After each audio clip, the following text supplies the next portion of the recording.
You can see over here, I'm chilling out, doing a little pre-audience check. Let's go to the front side just because I was doing a little maintenance. I took off on Wednesday. Uh, I'm not sure if anybody even noticed, but if you did, I did take off, and it was just so darn hot. For my own mental well-being, I needed a timeout, and I apologize for not letting anybody know, but sometimes I think it's necessary to give yourself permission to just go and chill out. I am, normally I start it with an intro, but I was just sort of, not anxious, but I wanted to make sure that I got the stream going. And also, I'm going to be making sure that the whole thing is going live because there we are. Okay, hey, there's my face, and also share this to my socials. So just to let you know, my name is Dan Victor for Dan Victor Does. This is Mental Chillness, and I perform under the name Ductape Halo. And Mental Chillness is also the name of my most current album, available on all streaming platforms and iMusic and Amazon Music and whatnot. So you can find it there. And I have, so I'm just going to copy that. And I have my socials down here on Instagram, DJasonV, on Twitter, Ductape Halo. I have on Facebook and YouTube, Dan Victor Productions, and on Twitch, Dan Victor Does. This is Twitch is my chill zone. So just just to keep it in the real zone, I am throwing these up into the stratosphere to let people know that I'm going live, as a good streamer should. Um, yeah, so today is Saturday. It's Labor Day weekend, and I have shared my own stream. the the things are working. The deals are working. Yeah, so I think I wanted to put a chat box on here on the main thing so I could have it like go over top of it. But you know what? I'm saying who cares? I am just making sure that my situations have been taken care of, and I am going live, and it looks like I'm going live without any glitches. Yeah, there we go. That is me. That was the check. That was the big check. So snacks is a big part of my brand. I have a store on Etsy called DVTs, and DVTs is a my passion for. Hey, how's it going? Hot shot, totally. Hot, hot, hot shot, Ollie 101. How are you doing? Hope you're doing well. I was just going into a little diatribe about my Etsy store for snacks, but more or less, I'm playing some songs and talking about mental wellness and just about my vibe, and just chilling out. So welcome to the stream. Just gotten started, and I'm still, I wouldn't consider myself a new streamer, but I am certainly building, and that's sort of where I feel comfortable to reside. Definitely have a passion for it. Definitely been doing it for a lot of years, but it's where can you take? I think that's a great theme for today is to one, acknowledge where you are and where you've come from and where you are today and the trajectory that you're on. For myself, I feel that it's it's sometimes I'm not giving myself the credit that I may deserve for the accomplishments I'm putting in. Like for instance, I put together a yesterday. I was working on my pedal board situation. Now, you can't see it because I don't have a camera on it, but down here and to my right, I have a couple sections, and I've been kind of working up a palette, so to speak. So I think of art and music very similar. And I've been creating a palette that is manageable for me to practically use. So there isn't anything on there that I'm not using. And also to have all the elements that I might require. So one of those things that I just got this week was the Beat Buddy, which is a drum machine. And I will I had it I had it offline here, but you can hear it there. Yeah, that's the out button. I am I guess I'm still messing with that, but it's pretty darn cool. It's got a tap tempo and have different genres, and definitely kind of there was a big struggle, and I'm going to tell you the story of how I got the Beat Buddy and what it does. So one of the things that I wanted to do was be able to play drums, and again, I'm also learning the strategy of balancing the loop station with the drum machine, which I just got. So there's sort of this idea in my mind. I conceptualized, okay, well, what are all of the things that I could possibly want? Okay, so one, I want to have a microphone that has effects. So bang, got that. Got a mixer. Have vocal effects. Here you go. So that's one thing. So for my live sound, I also have, this is an isolated mic. This is a room mic, so that when I'm performing, you can hear a little bit of the natural warmth, provided I don't have a lot of background noise. But when I'm just doing some talking, I want that podcast voice. This is what I got going on. So I just got a new mic stand. So what this mic is for looping. So I can have this here, and it's going through my amp, and I can do like a cool little thing here. So my loop pedal, I don't have my second pedal in here, so I don't want to have to bend down to do it. But if I was to throw a little loop on, it would be. See, I have a second pedal for this usually, but here we go. We're gonna throw a little effect on it. Okay.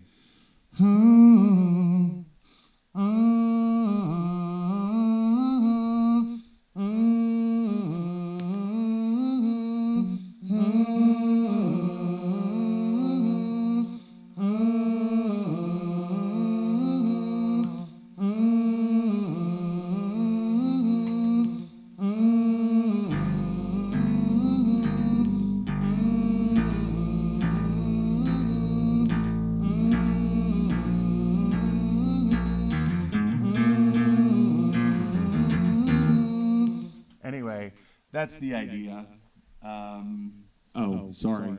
Sorry. This.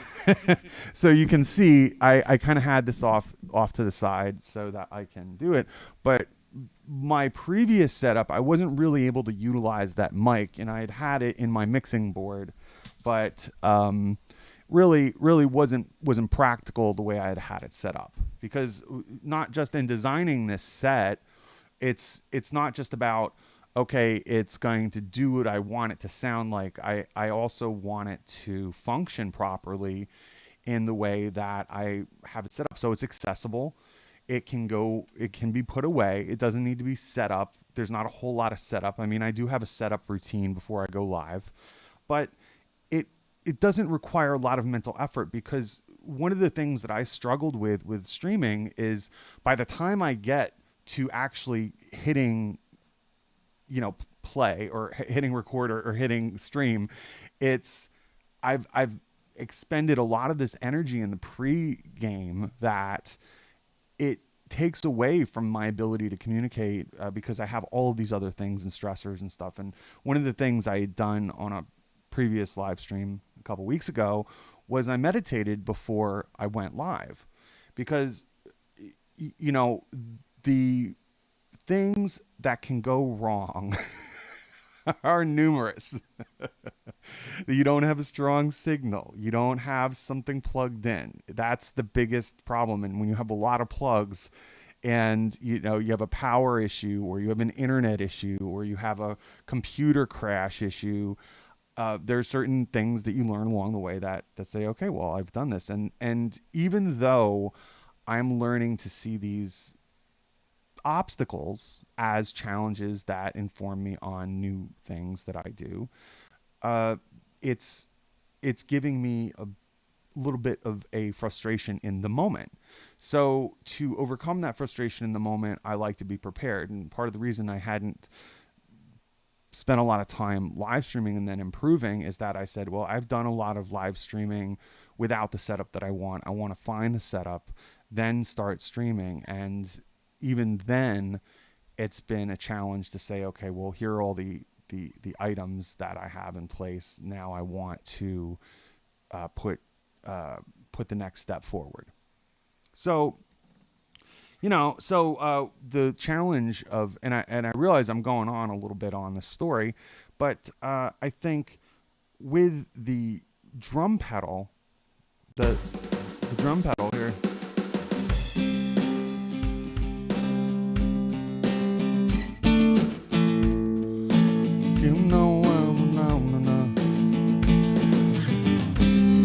I want to be, I wanna be me.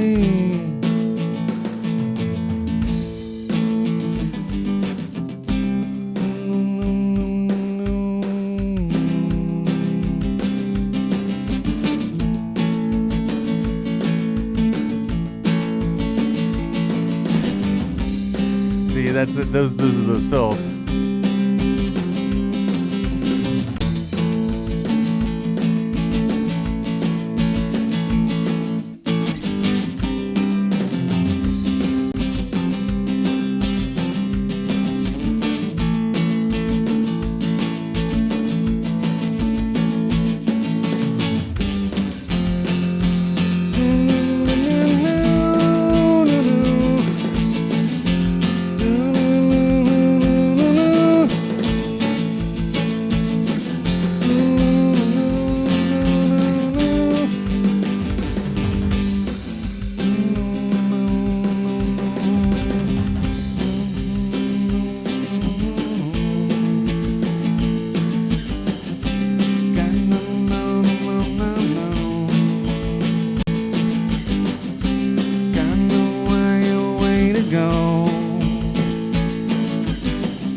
Got no way to go. Yeah. For papers. Still learning about this world. Fondling all you can. And I know that it's gonna be the end. But I get no potentials. Don't tell me now. Don't tell no people.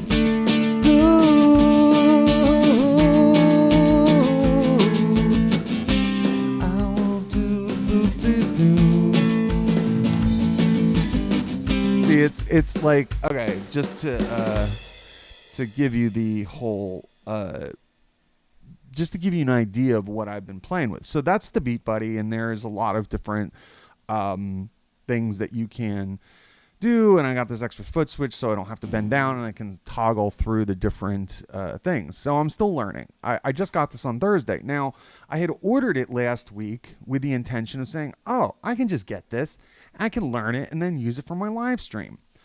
Well, that was not the case.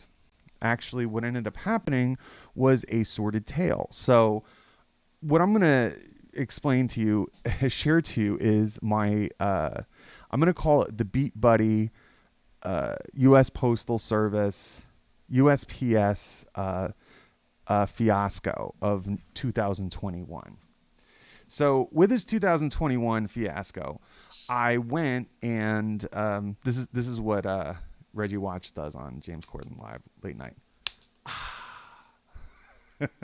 He He puts the effect on it. You can hear the. Can you hear that? It's the bubbles. It's like the Rice Krispie treats. Yeah, I'm a fan of seltzer. So anyhow, as I was going through this thing, I've ordered a lot of stuff through Amazon. Amazon has. I'm not a huge fan of the company in theory, but like in practice, I've found a problem. I said, well, I need to order something. I need Velcro strips. Okay, there we go. Got Velcro strips. I have a cable that I'm missing. My other cable, it's shorted out. Okay, I don't want to have any shorted cables, so I ordered some cables. Some that are the proper length, so I don't have a lot of excess things. I have little twisty ties. I have a little section for that, so I have a little cup holder for that. Not cup holder, but like a little sectional things that I ordered. Um, this mic stand, this mic I had, a lot of this stuff I had, the guitar, obviously I had, I've been playing for a while, but I got a strap. This strap is really cool. Cause I always wanted a nicer strap, but I was using kind of a cheapo, thing that I'd had for years and it worked. But I said, well, what do I want to get? What is going to get me to the place in which I'm really satisfied with the situation, so I'm not sitting there saying, oh man, if I only had this, I could do this. Now, like, I'm not saying that there won't, like for instance, the loop pedal that I have is a 720 EHX Electro Harmonics loop station. So it's a stereo looper, which allows me to put in the microphone. But I have a mixer that actually has it go through my pedals, so I can do that. But I also have the stereo, so that it's left and right coming out of the mixer will go into the left and right. So I have a clean channel, which also goes through here, which I don't currently have selected on my audio interface, but I can just click on and off, have the things here. I wish I could give you a tour, and maybe I will at a certain point, but yeah, I mean, that maybe what I'll do is I'll do like a phone thing, and I'll have like a tour that I'll edit together first and then narrate it live. I think that would be kind of cool to do, is to do some like video segments, because I always think that that's cool on late night shows. They have like some pre-recorded video segments to commentate on, and you kind of see it on the screen as you're doing it, and that's something that sort of interests me. I always kind of like that talk show. Really inspired by James Corden, I have to say. The whole atmosphere of what they did, it's sort of the reason why I liked. Now, I'm going to say Howard Stern is not subject wise what I want to hear about, but I think the thing that was attractive to me about that scenario was you had a bunch of different personalities that were, busting up jokes and just fooling around, and you had these personalities that would play off of each other. And I think that's really what I think James Corden did with this pandemic situation. He had his staff come out and talk and interact with him. So because without an audience, he had nobody to play off of. And an entertainer really requires, I think, for myself, especially now, it's not so much that I don't want people here, but it's sort of, I'm still practicing speaking. And when I have other distractions, like, so for instance, if I have something go out of tune, I'm thinking, oh, I got to tune that. And, so I think people who watch this later, like, I'm very good to just speaking. Some people require a little bit of feedback to perform, I'm practicing my performance so that by the time I interact with people, there is a natural flow. I'm not thinking of, oh, there are these things that I have to take care of that as an artist I'm trying to create. And I can also focus on the interaction aspect. So it's like this two-part thing. And, as I've been going through the streaming thing, I really do enjoy the talking aspect, and I do enjoy playing. And I wanted to build room for playing music, but I also want to be able to talk about mental health issues and how art and music have helped me deal with my mental health issues, and how I believe that inspiration based motivation can help manage any type of lifestyle, but I don't want to say lifestyle. That's not the right choice of words, but being careful with my words is important. It's saying that I would like to share this perspective on how I view the world. And granted, you know, success can't be measured with where where we are. It has to be measured by self, and I think self validation is something that I still continue to work with. And I began the show with we we talk about a lot of things that wish we could be better at. If I only had this. And again, I realized I didn't talk about the Beat Buddy. I'm jumping around a little bit, but if I only had this, if I only had this drum machine, if I only had this guitar, if I only had this thing, then I'd be able to be here. And I think that can be said for so many things, and it can be endless, and there's always something else that can be had. There's always somebody who's better at something. There's always somebody who, has more, or is doing more, or is, better looking, or in better shape, or all of these things. And I think one thing, there's certain things that we can change and certain things we can't. I think loving ourselves unconditionally is a must, because this is who we are. We can change things, we can improve things, but ultimately this is who we are. And trying to determine what is a part of who I am versus what is something that I can improve upon or change. And I think the answer is a little bit of everything. That process of improving is who we are. That way in which we change, that way in which we improve ourselves. The process, our process is part of who we are, not just the character traits that make us up. Now, for myself, I find there are certain things that come naturally. One, talking is something that's come very naturally for me. I've enjoyed doing this. Live streaming, because I can talk. It's sometimes I need to organize my thoughts, and I need to have some sort of a direction or some sort of a theme, which will assist me in being better at what I already like doing. Right? So with that in mind, I've sort of set the stage, so to speak, set the background. I come and made my room look a certain way. It takes a lot of effort and a lot of time to do these things, to enable to set the stage for you to succeed. Set yourself up for success. And this includes setting other people up for success, and not, are you on this, are you on the team, right? Are you on the team? Are you on your own team? Right?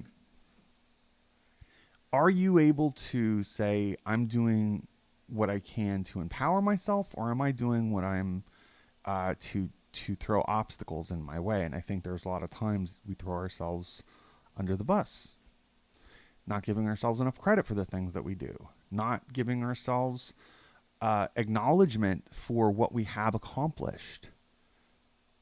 We need to look at ourselves and say, yes, this is what I've done today. I think a great practice at the end of the day is to write down or mentally checklist all of the things you did, starting with when you woke up, starting with, did you make your bed? Did you brush your teeth? Did you take a shower? Did you comb your hair? Did you make breakfast? Did you make coffee? Did you get to the train? Did you start your car? Did you get your car? Did you put gas in your car? These are all things that accumulate, and these are the actions that you've done during the day. And I like to look at those little actions as accomplishments. Now, the measure of the worth of those accomplishments is only given by you, by myself. I can say, well, what is it? What is a real accomplishment?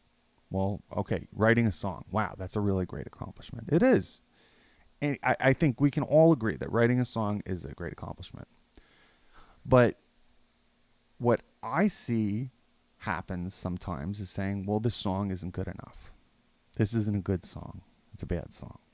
Regardless of the quality of the song, the fact that you write a song is an accomplishment, good or bad, because it adds to the experience of becoming better at writing that. You've practiced writing a song. So the accomplishment may not be the effect of that song, the quality of that song. Is this a hit? Am I going to make money from it? That's the purpose of writing. No, no, no. The purpose of writing the song is to practice writing, is to say, hey, with every with that journey, that process of getting to that is what makes another song eventually great. It's that journey of experiencing difficulty, learning those things that gets us to the next thing. And I think this is something that our society does not teach properly. It is a flaw. It adds towards self-doubt. And I think we can go a long way towards empowering people to feel good about what they do by celebrating not non-accomplishments. I think there are accomplishments that I don't want to say ranked, but there's certain accomplishments that take a certain amount of effort, and there's certain like waking up and making your bed. I think the fact that you are doing something and you're making yourself do something, that's the accomplishment there, that you're pushing yourself, and sometimes that's all that can be done, and that can be a very good accomplishment for that period of time, because that's all that's in your bandwidth. But when you're talking about writing a song or writing an album or putting a song out or performing a show or any number of things, depending on the relative experience, if I've never done that before, it's amazing that I did it. If it's the 55th time I've done it, maybe I'm measuring myself more on, well, was my performance good compared to the last 55 times? So there is, I think, perspective when we look at how we rate our accomplishments. But regardless of the rating, I think we need to acknowledge that we're doing the best that we can. We are doing what is in our bandwidth, right? That goes for exercise, that goes for people. For me, interaction is something that it comes naturally, but it's something that challenges me too. And it has always challenged me. It's something that's very interesting because I really love people, but at the same time, I find it takes a certain amount of effort for me to be around folks. And this is not something that other people have any impact on. Sometimes I get along better with other people. We all get along with certain people more than others. That's just personalities. But I think regardless of that personality, I still have trouble, even if I enjoy being around people, even if I am in a place that I feel comfortable or I like and I feel engaged in. Sometimes I'll push myself past the point of comfortability so that I can just be there and participate because I feel like that's what's required. Or if I don't, then I won't be accepted. Sometimes I have to live in the place of saying, today I have to live in the place of saying, well, yes, I need to challenge myself with being social because I sort of had a setback, over the last couple of years, which has, I've rebuilt. I've been rebuilding. Like I've been rebuilding the studio. This is my studio. This is my chair. This is my computer. This is my holder. My water thing. This was part of it. To encourage me to drink more water. There's a purpose.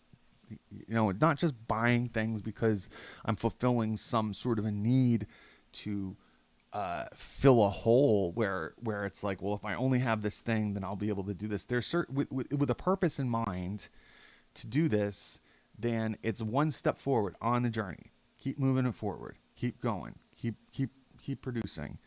And I say one of the things I started to do this week, and it was a heat wave. Okay, just to let you know, in here in New York, I'm here in Brooklyn, Bushwick, New York City, and it was a heat wave. It was not only hot, it was humid. It was sort of unbearable if you weren't in air conditioning, and I wasn't for certain periods of time. But most of the time, I just couldn't even. That's also part of the reason I didn't go live on Wednesday. And I feel like I'm almost making excuses for the fact that I wasn't going live because I've sort of dedicated myself to this Wednesday, Saturday schedule. Wednesday 6 to 9, Saturday 12 to 3. I'm very inspired by those who do this on a regular basis. It is hard to maintain. It just takes a certain amount of diligence and patience and wherewithal, and it's giving me a firmer appreciation for the people that do this. And then also networking on top of it. We're working on our craft. We're getting better understanding of the equipment that we use, our tools. We're learning better our techniques, like how to play. I've been doing a lot more scales and soloing, and looping has definitely helped improving my looping techniques. Now I got this other drum component. Those are techniques. Then there is the performance aspect of now I'm on stage. This is a stage. This is a virtual stage. Then there's interacting with audience. Then that's another aspect of performing. And while I love all of those things individually, putting it all together is a challenge. Then you have scheduling your life, then also social media scheduling, promoting yourself. That's they're organic. There's networking in the sense of saying, okay, well, here are people who are fans or people who follow your work. These are people that do work as well as you, and you compare notes and you support one another in that way. And I don't think there's any one action that is going to say, hey, if you do this one thing, this is going to make you, this is going to give you where you want to be. And there's a question that's saying, well, what is that where you want to be? Is that on being on stage? Is that making money? Is that having a lifestyle playing music? Is that living a certain lifestyle that a pop star or a musician or an artist is living? Is it being able to do that and sustain yourself? Is it having a lot of money? Is it living in a certain place? Is it being able to travel? I mean, what is it that defines your success? And once you've attained that, like, where is that going to fulfill that feeling of need, that I need something? So I think sitting with that feeling of need and understanding that there will always be a feeling of need or desire, and that's okay, and sort of living with that and saying, okay, well, this is an okay feeling. It's not an easy feeling, but it is a feeling nonetheless. And feelings can be deceptive, right? So saying, okay, well, how do I fulfill myself? How do I gratify myself? How do I acknowledge myself? How do I satiate that desire? So I need to put myself into things, and I know what my tendencies are. I know what I need to work on. I know how in the past I have behaved and I have acted, and I need to pay attention to certain things to improve upon that. We're not machines, but in my mind, I've spent my entire life just trying to whittle away and become a better individual and to function better in terms of accomplishing, to get all this other, work out of the way so that I can get to the things that I really want to do and the things that have inspired me. Part of the things that have inspired me is, one, to be able to speak about important issues, things that I have beliefs upon, not just beliefs, but things that I see need attention, things that I wish would have more attention, or to have a conversation, learn something about this, take more information in, learn, process, live with it, meditate on it, write about it, and then, I don't want to say regurgitate it, but then put it back out there and then see how that affects the next event or the next person that you interact with. That interaction is, getting clarity on these things is a process as well. So sometimes we're taking actions and we don't even know what these actions are about. We sometimes take action and we don't know what the purpose is, but it does fulfill a function later on. So I think it's not required to understand what you're doing in the moment, but it is required to reflect on these things that we do and seeing how they synergize with other things that are happening in our lives. There's a lot of synergy that happens. And I realize I'm talking a lot, but I sort of feel like I'm on a good place here, on a good tangent, on a good mode, so to speak, because sometimes I don't know where my head's at. That's why you pick up the guitar and you say, hey, now it's time for some music. And there's like a certain mode, like when you're performing and just playing music, you're just thinking about these things. You're just in the moment. It's very meditative in a way. I'm fulfilling a thing and I'm acting. When I'm running a race, I'm running that race. That's where my head is. That's where my heart is. That's where my whole attention is. It's not about the people in the stands. It's not about thinking, wow, people really admire me as an athlete or as a musician, or they're digging my songs because these songs are an expression of who I am and they dig me. Is that the desire there? Is that the desire? So there can be some understanding of who I am greater as a person because you connect to the songs that I've written and you see a piece of who I really am. Is it that I can only express myself through these songs and they are the device in which I can reach out to the world? I think there's a lot to be digested there. We have so much as the human experience goes, as the life experience goes. There's a lot of opportunities,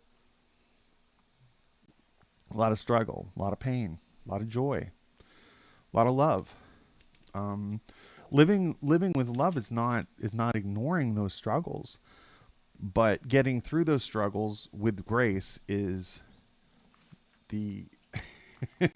is something that I continue to try to improve upon and do.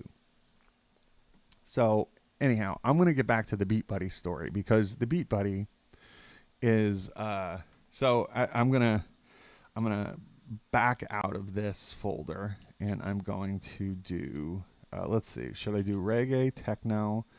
I'm going to do techno, and I'm going to do the first one. Here we go. Oh yeah. So I'm gonna have that going on in the background while I do this because, ooh, that's the drop. But do we gotta? Oh.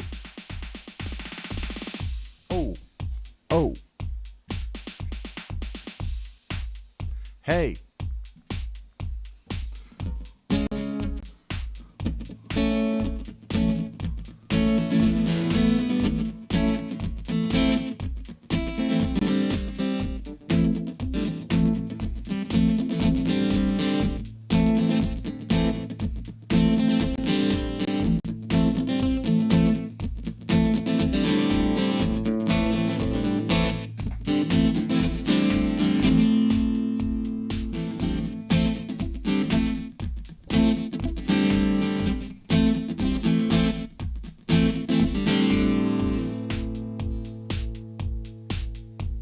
Oh yeah.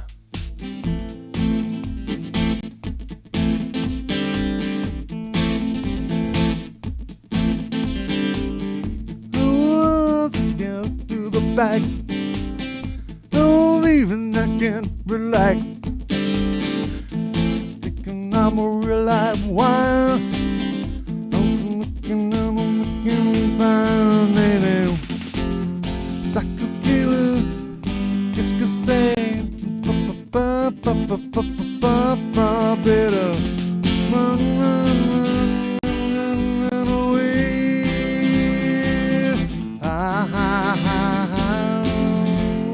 Oh yeah, yeah, yeah. Yeah, so you see I'm still working on it. But so the Beat Buddy. I'm going to tell you a little bit about this Beat Buddy situation. So I was walking. So I ordered this thing on Amazon. Okay. All right. So I ordered the Beat Buddy on Amazon. I was on the fence about getting it because it was a certain amount of money. You know, I think it's really great because it's taking a drum machine and allowing you to break it up into different parts for a song. It's for the purpose of playing songs, and you can do it with your foot, hands free. I mean, yes, there's some certain amount of coordination to do that, but it adds a better experience for people. It keeps me on time. It has more dynamic to it. You know, it's also part of the reason I ended up getting this bass pedal. This bass pedal is awesome.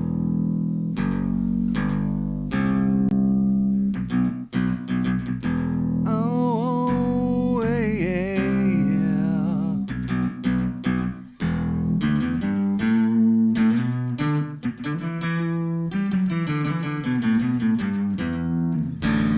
Yeah. So just I mean, that is so that I don't have to pick up a bass, play another bass part on the loop pedal, then grab my other guitar and have this whole thing. It's all in one, right? I have my electric guitar up on the wall in case I need it. But, you know, my whole thing was one guitar, one scenario, one solution to the whole, I'm sitting here or standing on stage, if the case may be, and I can pull out all the elements that I want. You know, I've messed with chorus pedal or a chorus effect, and I don't like, for what I do, it doesn't really serve me, or I haven't found a way in which to integrate it into my palette, right?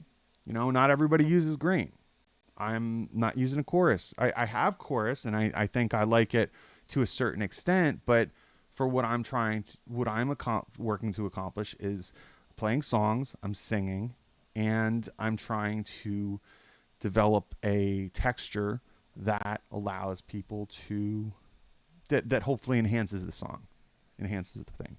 And drums was always something that I struggled with, finding a drummer that would work, and then, you know, their schedules. And I think I knew this guy who had a drum machine, and he had actually built his own pedals. And so now, you know, you can buy them, but like, he was really interested in wiring them, so he wired his own pedals, and he did this thing with an Alesis drum machine, and it's classic Alesis, and the foot pedals would allow him to start, change things, and I thought that was so cool.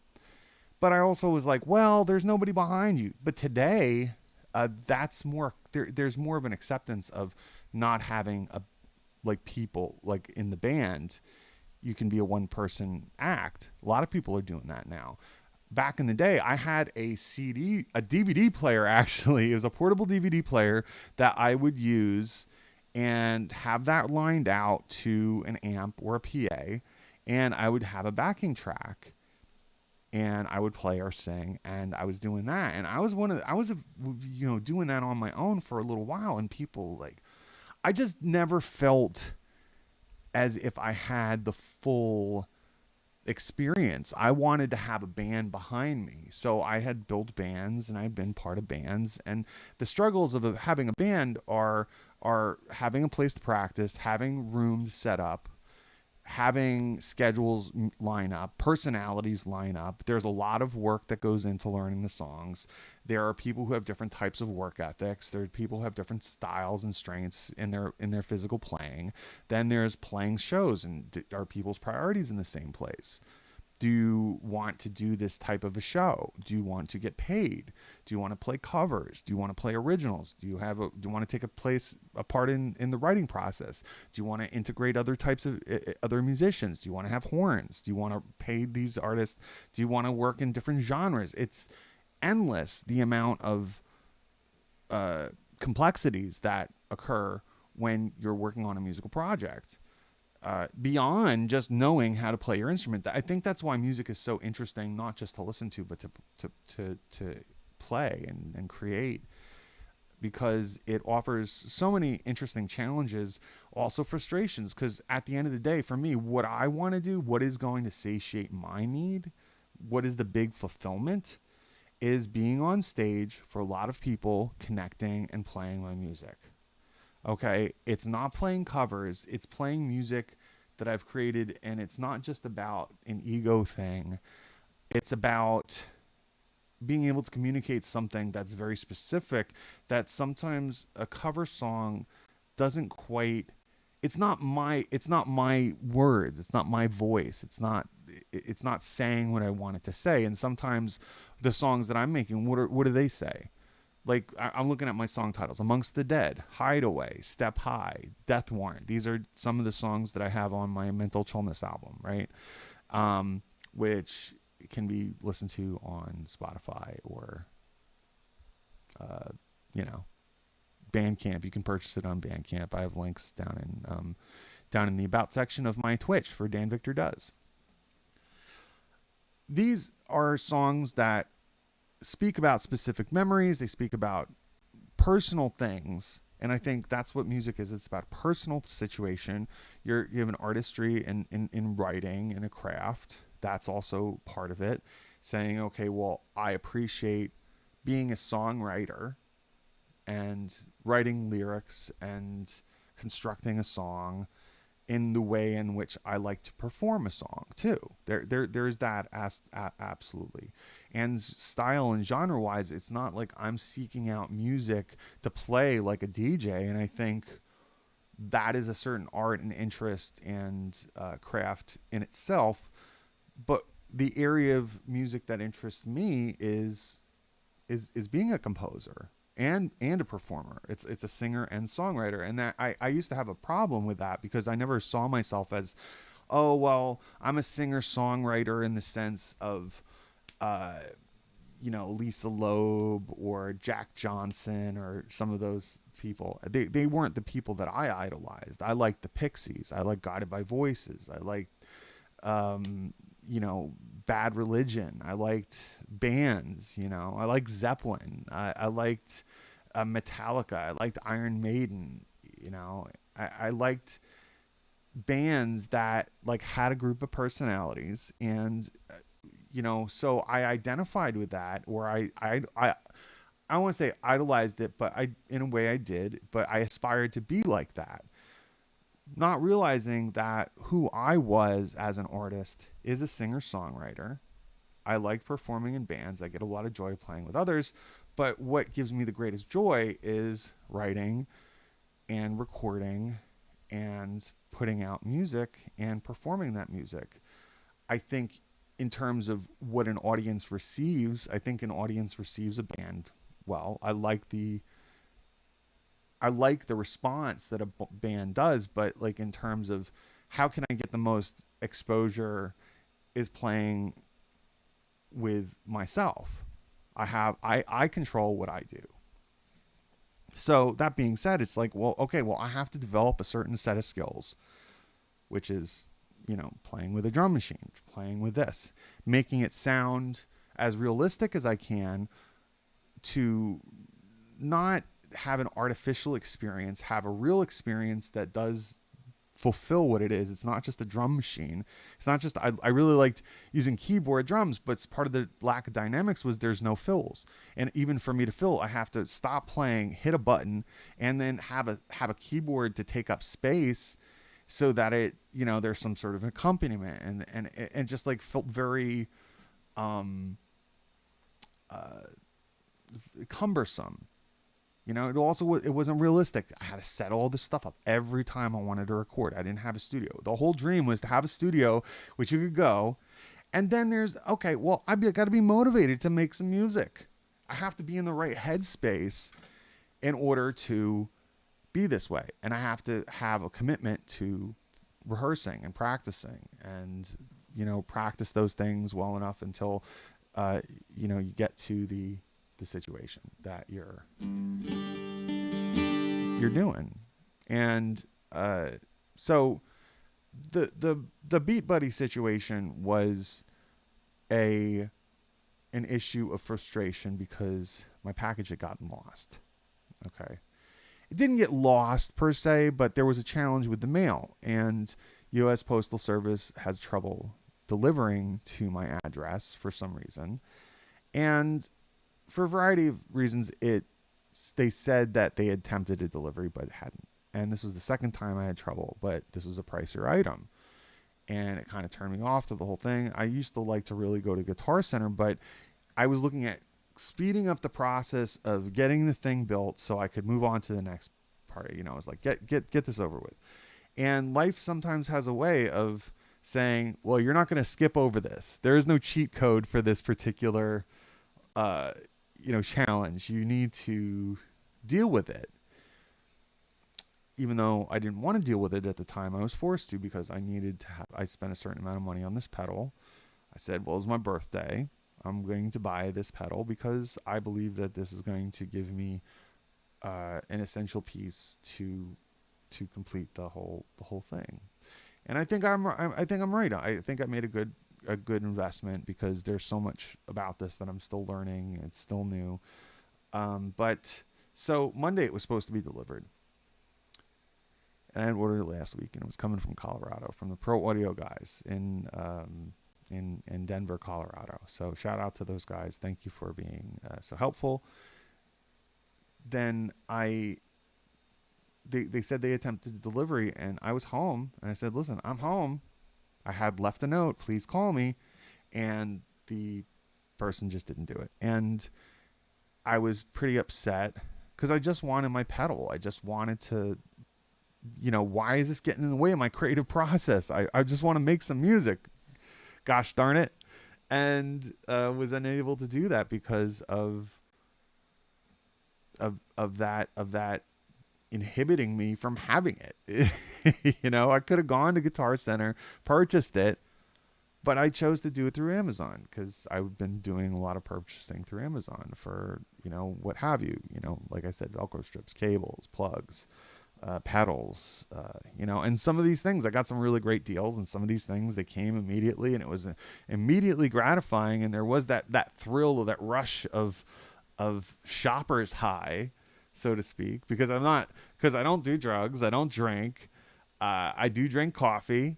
So there's that's a limited, I'm not really drinking coffee to get a buzz. I'm drinking coffee to keep me moving mentally. I mean, that is, I think, the drug is like, I want to accomplish. I want to, there's something that's driving me. And because I have this vision, and, once I get to this vision, it'll allow me to do what it is that, the bigger picture, and work towards that goal. And that is advocacy. That is speaking out against mental health, stigma. It is talking about how media perceives mental illness and homelessness and addiction. Those are things. So those three things: mental illness, homelessness, and addiction. I think they are some of the things that are misunderstood in our society. They're misrepresented in our media. I don't just mean news media. I mean creative media. I mean fiction, movies, television, talk experience. It's misrepresented, and it contributes towards a toxic perception and behavior associated with those things. And that goes to how people see themselves, has to do with how people are treated at the job. It's more than just a social justice thing, and it's an awareness thing. Like, I think awareness is a big piece of social justice, in that without that awareness, there is no, that is the basis. So awareness first, then knowledge, then activating that knowledge and practice. And however that it is that you interact with it. And for me, I've had more interaction as a result of having to deal with my bipolar issues, and this whole situation with dealing with a challenge that I had no power over was definitely triggering. It was the kind of thing that in the past I might want to say smoke some bud over, but I don't do that anymore. That isn't part of my life. And I'm grateful for that. But I had to seek out a new way to deal with this.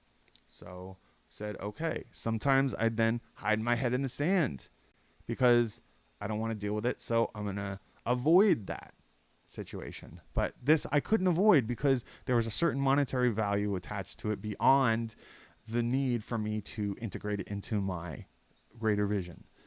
Sometimes the uncomfortability outweighed my desire for the creative vision. So that's happened a lot in the past. So I would avoid it in the past, but I couldn't justify the amount of money I spent on this puddle to just let it go. So I didn't. And I contacted the post office. I contacted the seller. I talked to Amazon.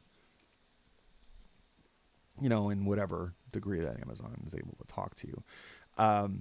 And I did the due diligence of tracking it down. So I went to USPS online. I posted a complaint and said, hey, where is this thing? And they said, well, I explained the situation. And they said, well, you better go down to the post office and pick it up. And I said, and there was a lack of willingness. I'm like, that's the whole point of me ordering it. I don't have to go and get the thing. I could have just gone to Guitar Center and got the thing. Why am I doing this? What's the deal? I wanted the convenience of ordering it and having it brought directly to me. I just have to walk downstairs, pick the thing up, plug it in, and then I'm good to go. And now I can start playing. But no, that wasn't what happened. So I walked down to the USPS during this heat wave, mind you. So it's not close. I don't have a car. The public transit didn't go directly there. So I said, well, I'll walk. It'll be good exercise because I'm working on working on my physicality. Like I gained a lot of weight. And it's not just about the weight, it's about the energy. I want to have a certain amount of energy again. I want to be able to have the energy to be able to achieve again these creative goals and this vision. And I don't want to have to sleep or be taken out because I'm not physically there. So I said, okay, well, I'm also dedicating myself, began running again this week, working that into the schedule. That's a craft as well, scheduling. So I was really derailed because I've been very good about the live streaming thing. And I feel like, I wasn't necessarily going to try to bring the pedal into the live stream or, try to really accomplish playing any songs with it. But I just wanted to have it in the system and, start working on it and working on building up and doing some covers and whatever. But what ended up happening was I went down to the post office during the heat wave, waited in line for a while. They didn't give me we tried to deliver the package slip. So I had the thing written, the track number written down on a piece of paper with my name and address. I gave it to her, gave it to the person. She says, oh, well, I can't find it here. I got to talk to the carrier to see what he did with it. And I was like, okay, so it's not being delivered at my house. It's not here. Is it lost? Is it being sent back to the sender? I was super frustrated. And this is after having it scheduling to be redelivered the next day on Tuesday. Said, we don't do redeliveries because of COVID. We don't have the staff, so we're not able to do that. I called up post office again after Wednesday going down there. And I said Thursday, I said, look, I need this package. I'm not, I expect to have this package delivered. I said that this is an expensive thing. This cannot be, misplaced. So, again, the person says, look, go down there and, we can have it. I said, no, I'm getting this today. So Thursday I went down and got it and picked it up. And finally, all relief was made. So I got the drum machine. So it worked out, but it took a lot of effort and I wasn't able to go live the other day. So it was also saying, okay, it's okay that I didn't go live. It was hot, but again, I'm feeling some guilt because I didn't do it. So that's part of the reason I'm talking about it, because if I'm not going to talk about it here, where am I going to talk about it? Right? I'm going to talk about it to myself. So that being said, I'm gonna play a song. I think I'll play anything you got because it'll be a nice one, right?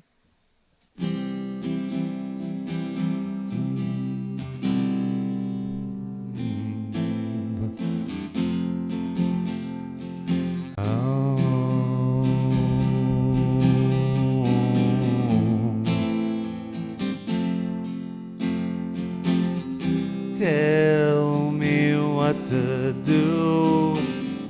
I've been waiting for you. Got me all tangled up. Now give me something to hold. Even if it's so, I'll take anything, anything. Oh, oh. Wait it out. I take anything that you're offering me, baby. My need is close by my heart. To live in silence, the heavens above, they're watching down on us.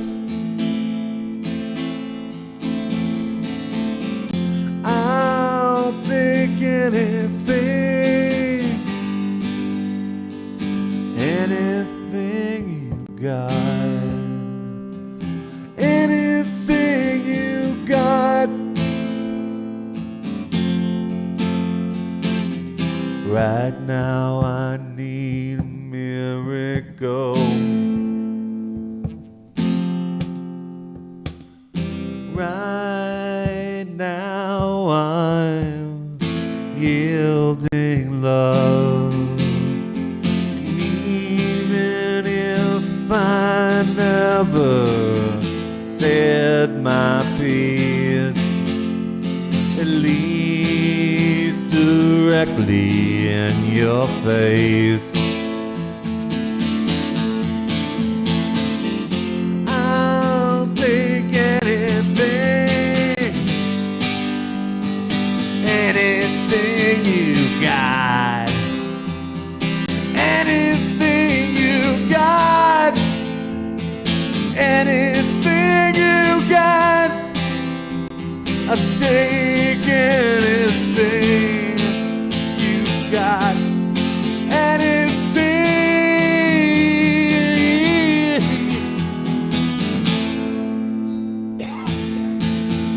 anything, anything.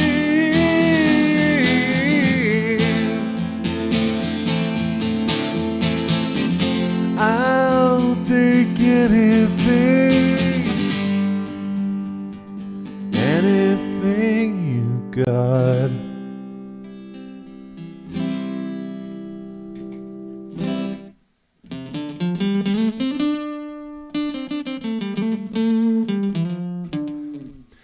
So sharing the secrets.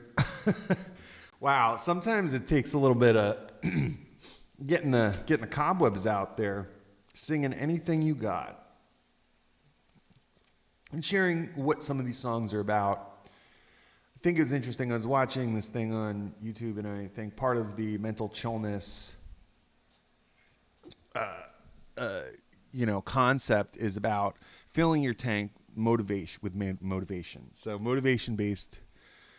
inspiration-based motivation. So what I was doing was becoming inspired by watching some YouTube videos about music, and I was listening about Tom Petty making Free Falling, and there's this guy, is a really good YouTube guy, called Professor of Rock, and his whole thing was 3-chord songs that had a huge impact, and he talked about the history, really kind of a cool vibe, and just dug what he was talking about, using his passion to have his own programming, have his own content. And for me, I'm doing the same. Part of it is playing, but part of it is talking about my experience. And sometimes the songs can share something the can't words alone can't. The artistry of writing a poem or writing a story is expressing something. It transcends or trans it, it's a morph of a thought or feeling that's indescribable or cumbersome to describe. And there's some beauty in the lack of words that a poem can express, and it offers a thought or a feeling that you can't have without those cumbersome words. It's less clumsy. It's beautiful. There's some beauty in it. There's some consideration that brings up a thought later on. When you hear it, it makes you feel a certain way because it inspires this little piece in you. So that's what some of these songs do for me. They're a reminder of a struggle or a piece of time or sentiment. It's like Elliott Smith. What he wrote about is something I connect to more so than writing about something Ed Sheeran would. I think I kind of been watching some Ed Sheeran because, again, I watched James Corden. He was on all week this week promoting his new album. And I kind of, I took a lot from that because he's speaking about going from a loop pedal to working with a band more. And obviously he's had a lot of success, and really he talked about the loop pedal. So I ended up looking up some stuff on the loop pedal. It's all fueling my tank, it's all saying, well, how does this guy do this? And it's wild because I had been doing looping a long time ago. Like, my history with looping was I experimented with this pedal I had called Line 6 Digital Delay, and it had all of these really cool amp, classic delay emulators. And I was really into that. I'm like, oh, it's really spacey. I was also smoking a hell of weed. So that was part of my mystification of it. It was like, oh, I can hear these really wild things. And, I know I'm making sort of a silly voice, but yeah, it was definitely that stoner, like, I'm going to make super space face, shoegaze type songs. From my own perspective, obviously didn't sound like shoegaze music, but it sounded like Ductape Halo, and as it really was cool. But this is back in 2000. Now, loop pedals have been around, but using looping in songwriting and song performing had been sort of limited to vocal stuff. I remember hearing Mike Patton do stuff with it, Bjork doing some stuff with it, and so it's been around. I mean, certainly in my lifetime, but how people utilized it to write songs was, it hadn't been really done too much. And I came up with an album called Past Tense Future Profile and Finally Seething Ethos. It was this double album that I had recorded on my 4-track with this Line 6, and I had I had used the vocal mic, and it was a stereo in. Since this pedal's died, but it was an amazing pedal, and it had a loop function on it, and that was part of the really big thing. I got it for the delay, but the loop was what I found amazing, and I had been inspired by this other guy, this guy Matty. He went by Fatty Matty, although he had lost a lot of weight, so he wasn't fatty anymore. But Fatty Matty, he played fat bass, and he played slap bass like a Bella Fleck. And I'd seen him play, and I'd seen him use this pedal, and it gave this amazing texture. And I was blown away. Also, the fact that he was able to utilize the loop pedal with a live drummer. So he was so good. I bought a bass off of him, actually, that I still have, and some weed, I think, also. But he had sold this to me, and I had then thought about it a few years later, and I wanted to get the same pedal, and I found out and I saw what he was doing, and I messed around with it too. Uh, so there were definitely people who were using it, but then I started trying to mess with a Boss loop station, and it was just too hard to use. That green one, the line 6 was better. I just like the type of pedal. It was like the little silver knobs, the click knobs, and I sort of prefer those for that type of a thing. So, even so, the electro harmonics, it's like.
What you gonna do for me?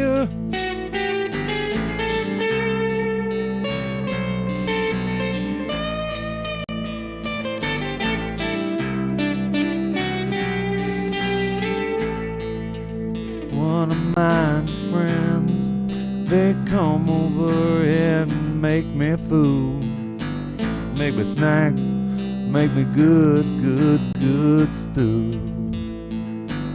And I like to use some ingredients that keep me all happy and wild.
So what I'm doing with that pedal is it's a foot switch for the loop station.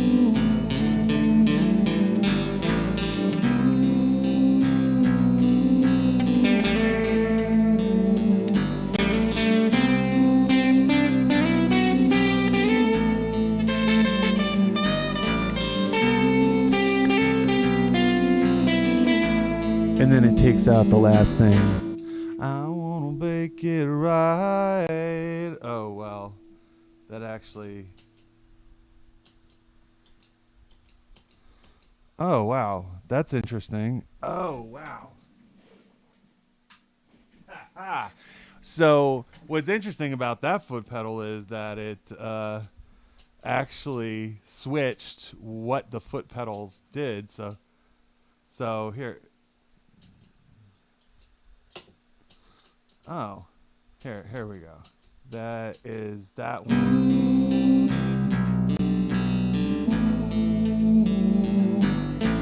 Ooh, yeah, yeah. Ooh, yeah.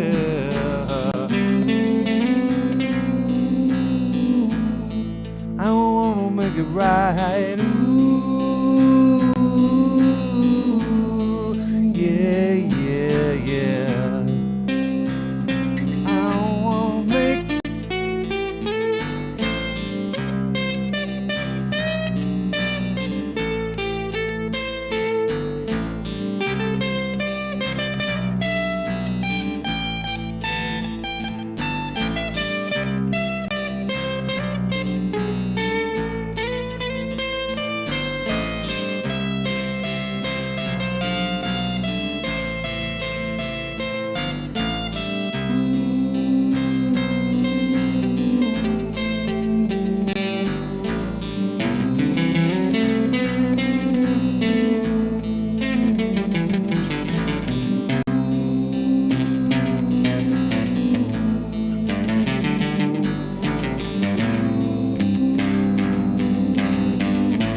Anyway, so that's a little bit of,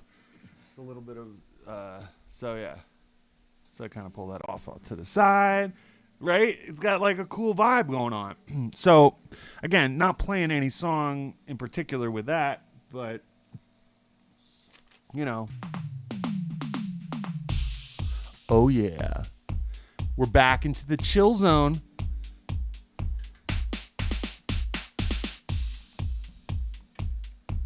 Here's a transition.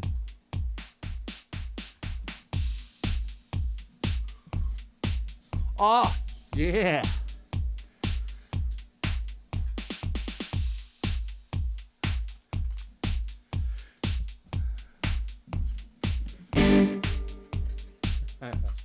It's funny. Well, because like this other little pedal, I'm sort of switching back and forth. And the reason why is because I'm still waiting for the second foot switch to come through for both my Beat Buddy and for the loop station. But listen.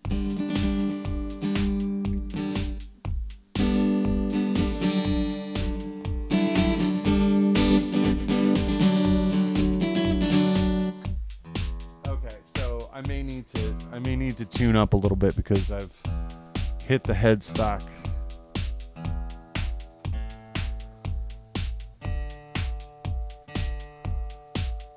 I hope that beat suffices for entertainment. Ooh, that's what happened.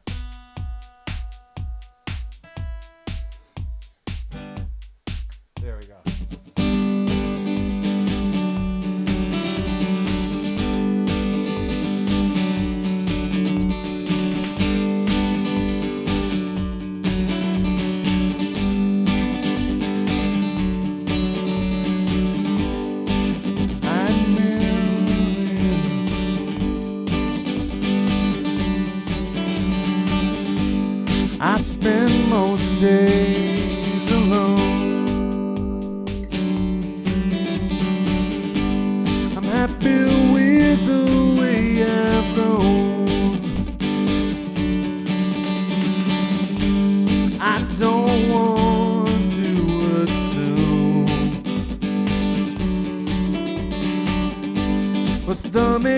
wants whenever you enter the room. But when you don't look, the silk crook will steal your heart.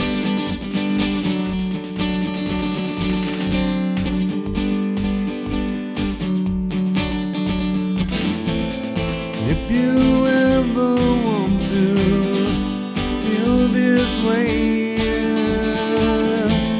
I'll come running faster any day. 'Cause you're already at me. I will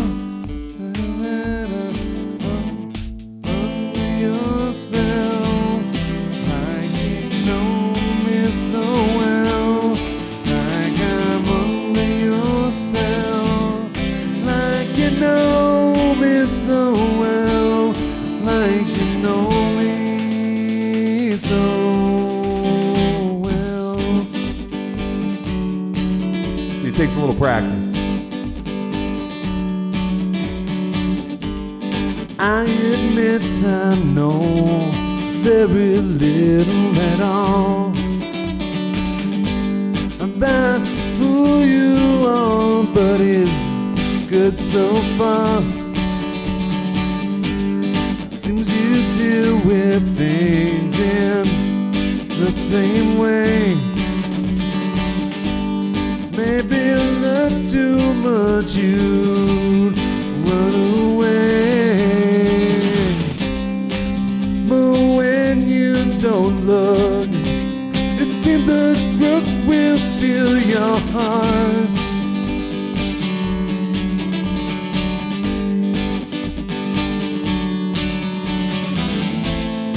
If you ever want to feel this way, I'll come running faster any day. 'Cause you already have me, but I won't tell you that I'm under your spell. Like you know me so well. And I'm under your spell, like you know me so well, like you know me so well.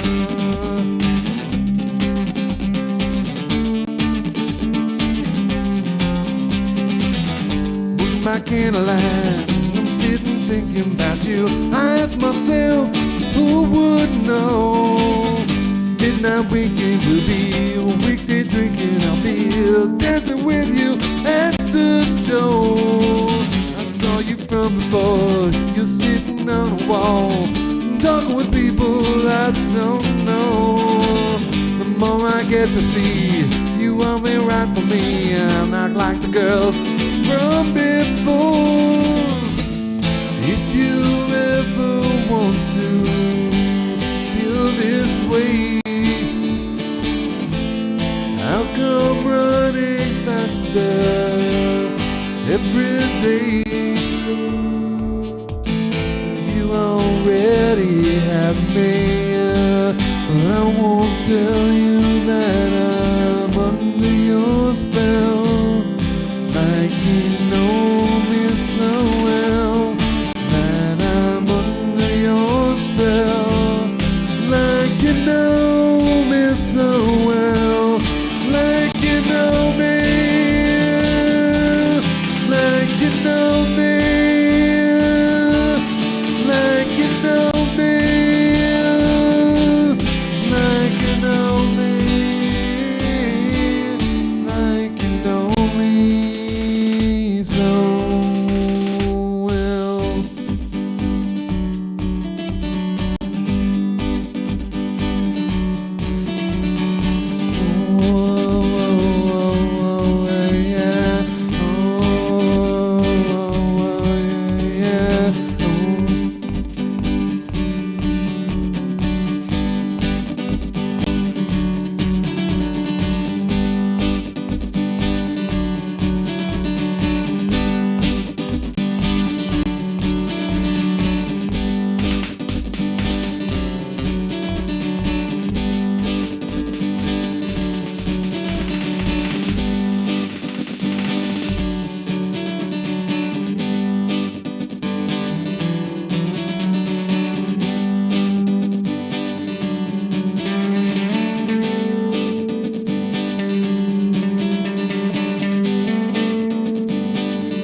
a spell.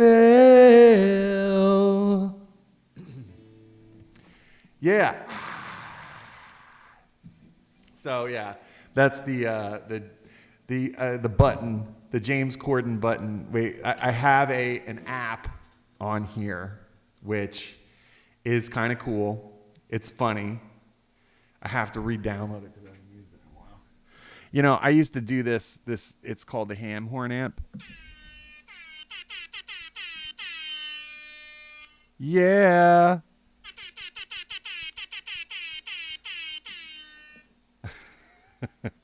Yeah, that's the ham horn amp. It actually has a ham horn on it. Anyway, yeah, I just have that because it's super funny to me. Only to me.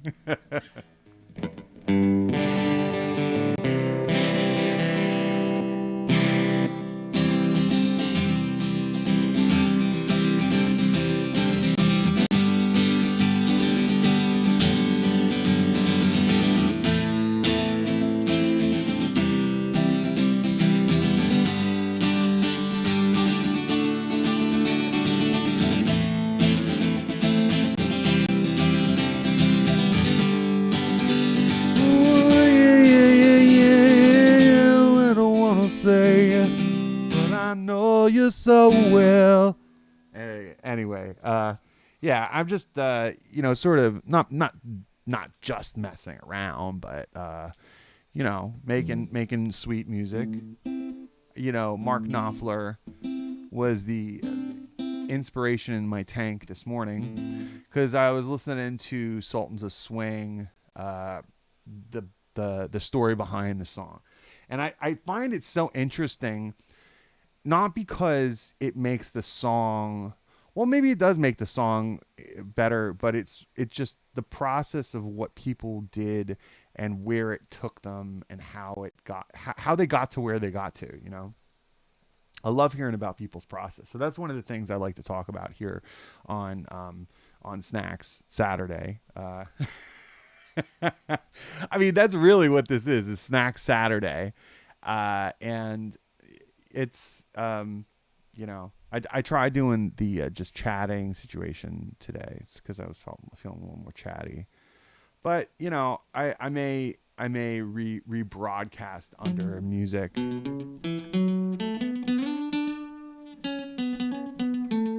But today I think was appropriate to be chatty because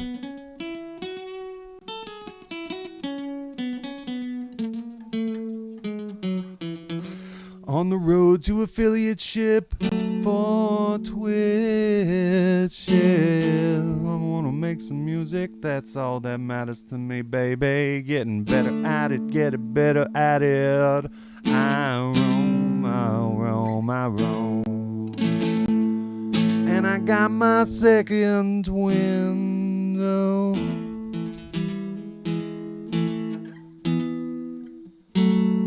I roam the mountains of above this side. I want to see what is in there, but I don't wanna hide.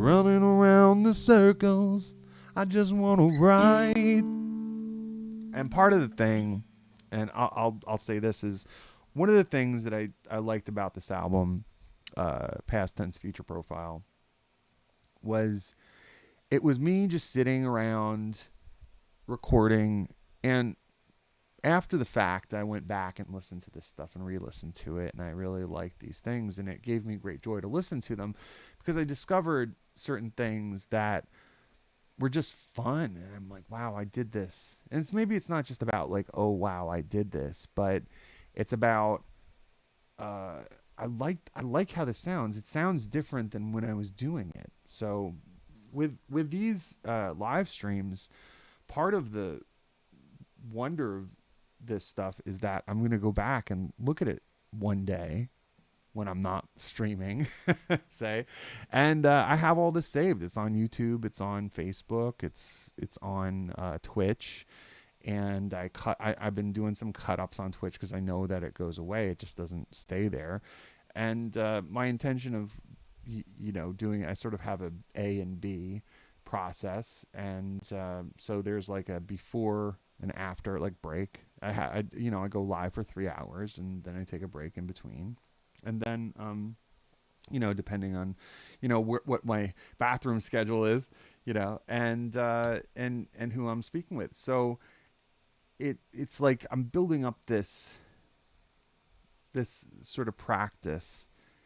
And when you go back and listen to it, I mean, definitely want to play songs that I've played, that I've written, but it's also about discovering new songs and discovering,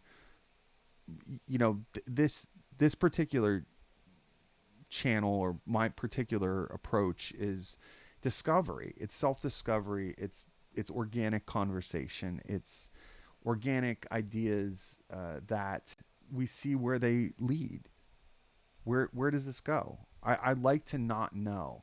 Sometimes there is a comfort and an excitement about the anticipation of something that something that you know what to expect. It's like going to your favorite restaurant and ordering the dish that you know is going to be good every time. And one of the things I learned about restaurateurs, guys, I got a girlfriend. Awesome. Congratulations, Wolf Chip.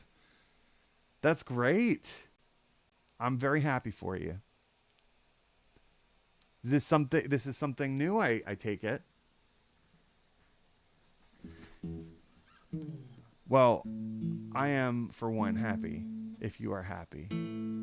Because being happy, that's terrific. And isn't it wonderful when things are new? Yeah, I mean, hey, we it's so nice when we find somebody who can understand us, and you can share that you know commonality with, and you know and have fun. I hope you're having fun. That's the thing. It's what a great time of year. I'm not sure if you're in what part of the world is. I think if you're in the U.S., celebrating Fourth of July is really great time to have somebody with you. Oh, Europe. Okay, all right. Yeah, I think it's like right now we're going to be celebrating our Independence Day this weekend. Tomorrow is the 4th, so it's sort of an exciting weekend. But the weather is nice, I'm sure there, and you get to do have some great activities. Wonderful, great to hear. Yeah, yeah. Looking forward to socializing a little bit. Maybe seeing some fireworks. Do you guys get fireworks? At all? I'm not exactly sure if you guys have any days. I don't know if there's like Bastille Day. I don't know if you're in what part of Europe you are, but I mean I know whatever the summer festival is. Maybe it's the carnival, maybe it's the Mediterranean or the sea or something. Whatever your vacation destination is, there's some fun things to do outside. Estonia, that sounds very familiar. I'm not sure. Where is that? Estonia. What part of Europe is that?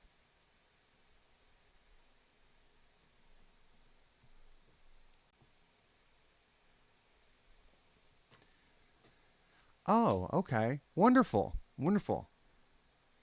Awesome. That does make sense. That does feel like where I've heard of I've heard that name.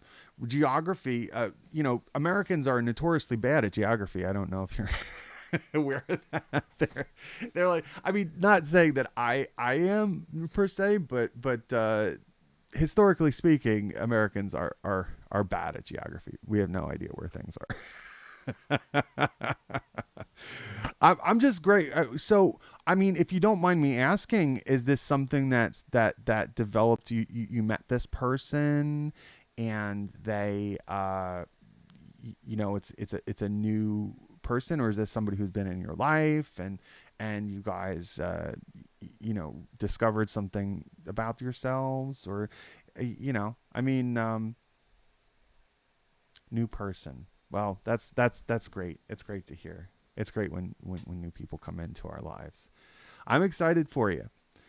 I haven't had a girlfriend in a while, so it's sort of like I remember what it was like, and I kind of nostalgic for that because one of the things I loved about having a girlfriend was going out to eat, aka the snacks. Oh, okay, just saying you're 16. Well, listen, that's beautiful. That's a beautiful thing. It's like you get to have some wonderful experiences and do some wonderful things. Being for me to go back, it would be I remember my girlfriend when I was 15, 16, and then I was 18. I had a girlfriend too. It's like it's a beautiful time. You know, definitely hopefully you can get out and enjoy some food. I have to say eating is one of the things that I enjoyed most, and going out to a restaurant like for a special occasion, like say as a birthday or a any kind of occasion, especially if you go with friends. Like I would like to do two things. One, go out to a meal, a nice meal, and get something, and get dressed up, and it's kind of fun. Or going to a diner or something, or a cafe with a group of people, and then you get to like hang out. And when I was young, I would smoke cigarettes and drink coffee, and and spend hours just philosophizing and being just inquisitive about other people, and again, meeting new folks. It's just wonderful. That's one of the things that I sort of admire about Europe is that things are so close, and you could hop on a train and jump here, jump there, and the US, you can definitely do that to a certain extent, but the variety of culture is not so closely packed. It's America is still America. There are certain regional things that are different, like Pennsylvania is different than New Jersey. These are states that I lived and grew up in and went to school in, and I offered a lot of really cool stuff. But I mean, for me to jump from being in, say, France to Italy to Spain to Estonia, or to Finland or to Amsterdam, I mean, it must be amazing to be able to have access to that. Um, do you vacation anywhere? Do you guys have a favorite vacation spot? Is there a beach, or is it maybe hiking, or do you know what the cheapest kind of meat is? I'm not sure. I think perhaps ground beef, maybe, or something like turkey or ham, sliced, deli meats. Yeah, I'm not exactly sure. Are you looking for like a deer testicles? Okay, so that was a rhetoric question. I Well, so those are organs technically. I think one of the things I don't I haven't eaten a lot. Yeah. Oh no. I get it. That is that is an LUL. I don't know. Let me see if it works in my chat. Oh, I'm not in the. Oh, that was the LUL. There we go. Um, yeah, I'm learning on the chat stuff. No doubt there. So anyhow, I uh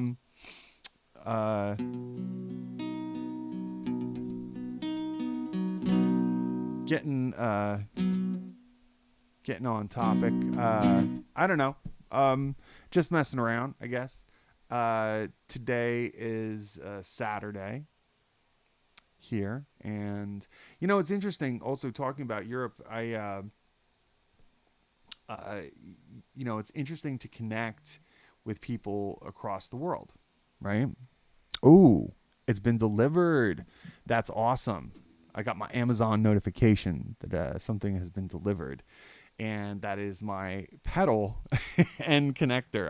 I got a connector for my pedal so that I can um, easily connect a secondary pedal to uh, a secondary foot switch to my to my drum machine, which is sort of exciting.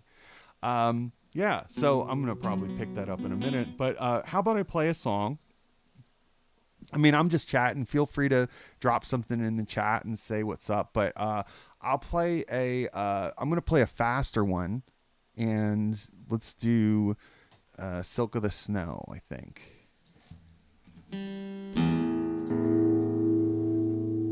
Yeah. This is one I have a music video for on Dan Victor Productions. If you go there, you can see it, or Ductape Halo on YouTube as well. So, "Silk of the Snow." 1, 2, 3, 4.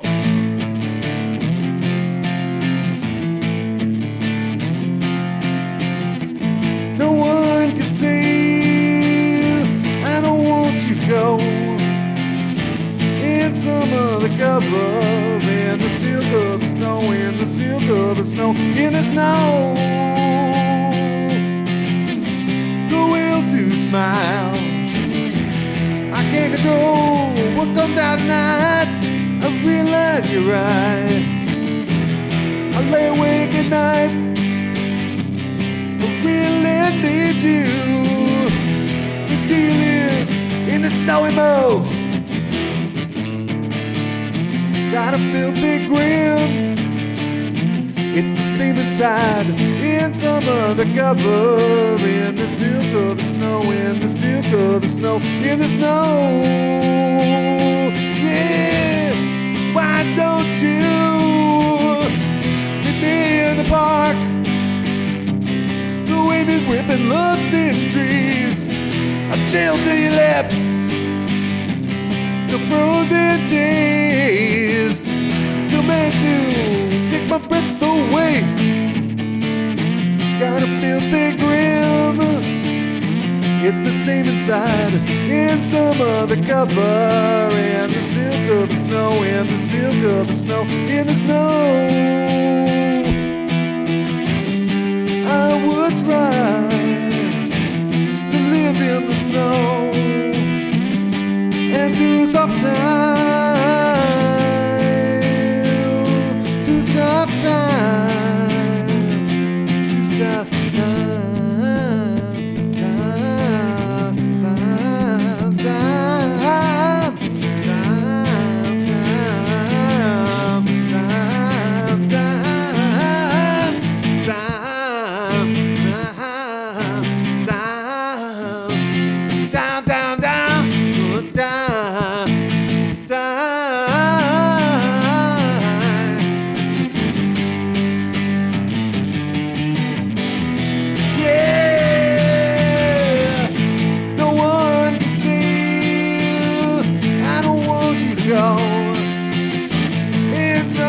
cover, in the silk of the snow, in the silk of the snow, in the silk of the snow, in the silk of the snow, in the snow.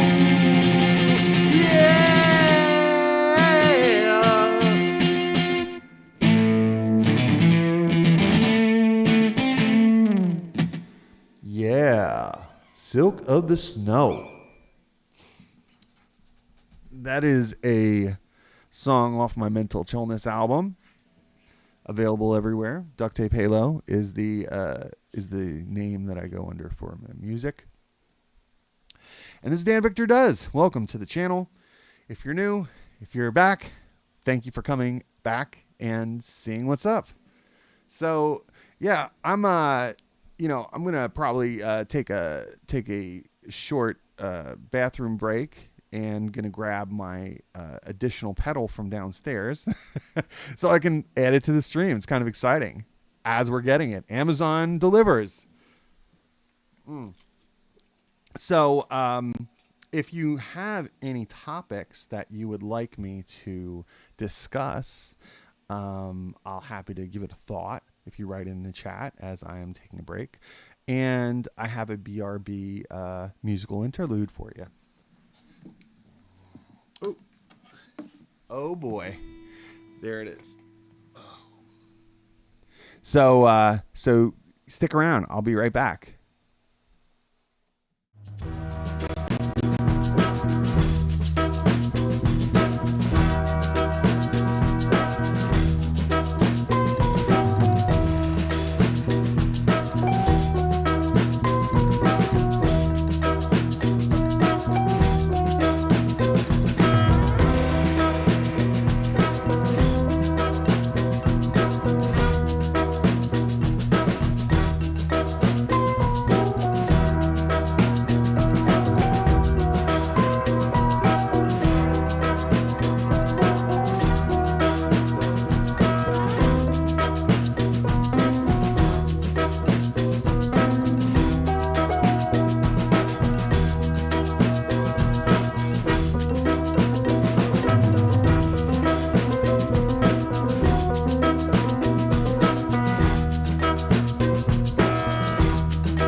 Hey, hey, welcome back. This is Dan Victor Does. I'm Dan Victor. Ductape Halo is the music that we're playing, and Mental Chillness is the vibe we got going on. So, anyway, I took a quick break. During that break, I got a few toys from Amazon. Amazon should be Twitch is now owned by Amazon, so hey, here you go, Twitch. Here you go, Amazon. I got myself a few of these cables, and I'm doing an unboxing. Wow, cool, all the things. So I got an amp switch, right? And it's a Ampero switch, and what this does, I'll show you as I'm opening it up. It is a switch that you would use for your pedal. So, yeah, I wanted to get this before I was taking, while I see it was delivered, just so that it doesn't get taken. So this is what the switch looks like, and it's just some clicker pedals. I really prefer these type of switches as opposed to it depends on what you're using it for, like what type of an effect you're using. So for me, this particular switch I like if it's like, say, a distortion pedal or I have my Boss Effects pedals, which I really like. If it was a delay, like I almost prefer my delay pedal that I have. I don't, it's like it clicks like this, right? But I kind of like,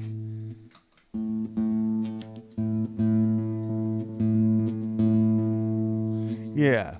Anyway, so this is a Plick, and the reason why I got this is so that for my drum machine I can tap tempo with this, and on I have another one just like this that I have for my loop station, right? And the reason I have that is because it can take different loops on and off, which are kind of cool. And I can also switch between, and I don't have to reach down and do this whole thing, although you get to see my snack set. Available on DVTs on Etsy, my store. Anyway, yeah, so I can switch through these. Oh, yeah. I got this recognized hands-free vibes. You got some hands-free.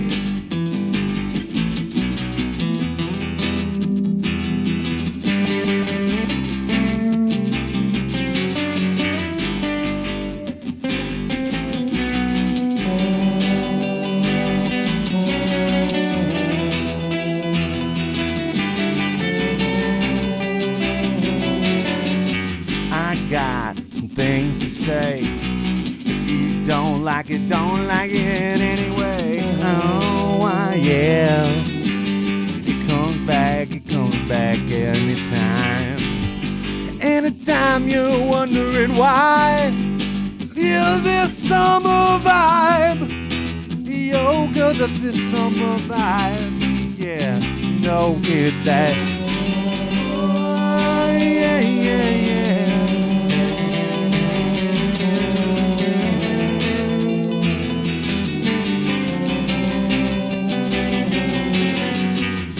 So you're getting little things that the switch can do. I click one or two of these things and you know I will. I'll be entertaining, but I don't want to see you straining. Oh, don't bend down and hurt your back. I'll be on the attack. Oh, with these vibes, control me, mental chillness inscribed on my forehead. So I don't forget what is important. To live in this life, to being alive, yeah. I wanna be with you every day, but I just can't. Sometimes I need to rest. I've been wondering why. How do I get through this life? Oh, I stay wise, I stay affirmations, and I do it in any way I can. Work the constration, I be concentrating on this wasting. Oh, less wasting, less physicating. I be more in the moment, meditating. Oh, yeah. All right, so as we're going, we can toggle through these. Oh, yeah.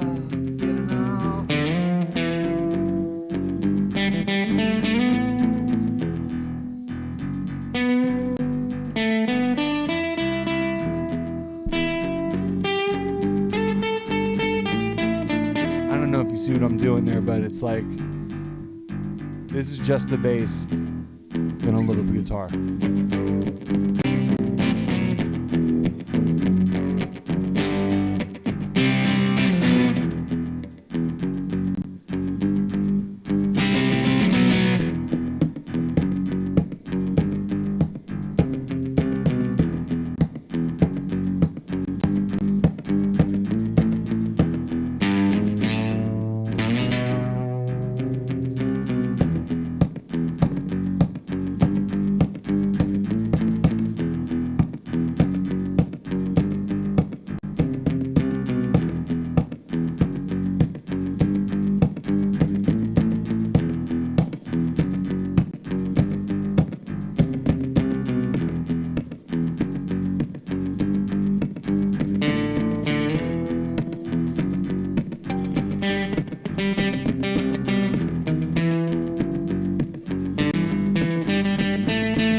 You know why?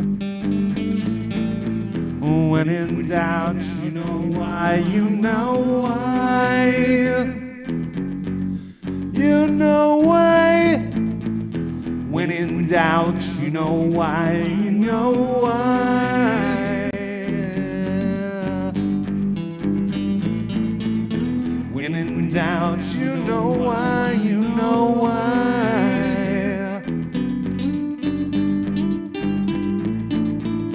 When in doubt, you know why? You know why? When in doubt, you know why? You know why?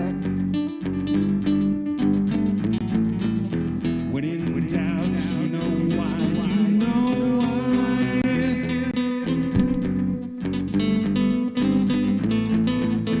When in doubt, you know why? You know why?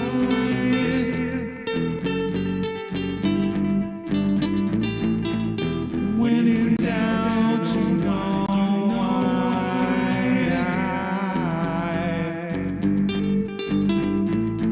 When in doubt, you know why?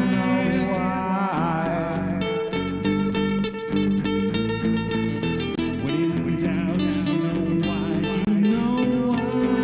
I know why you tell why you go down. I wanna know. I wanna know why. I wanna know why. When in doubt, you know why? You know why?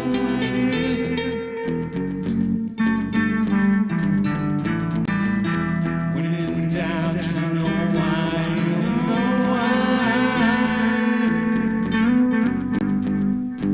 I wanna see you in the night.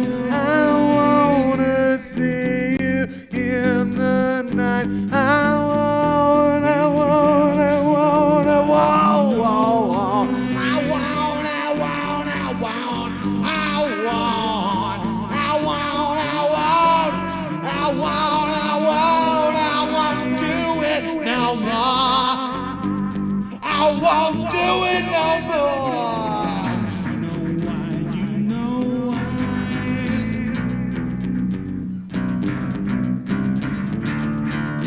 When in doubt, you know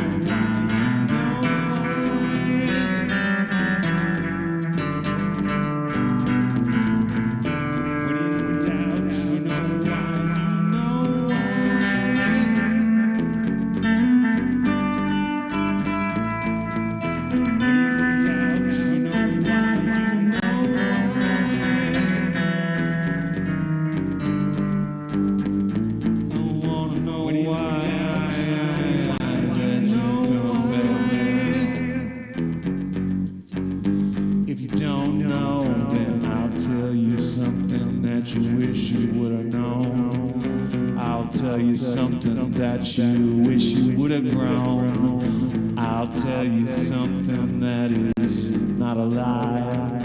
I'll tell you why. I'll tell you why.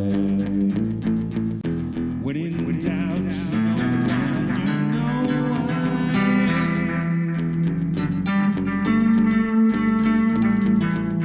When in doubt, you know why. You know why.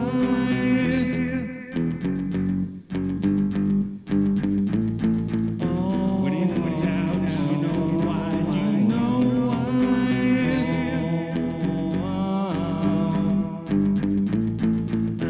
When in doubt, you know why. You know why.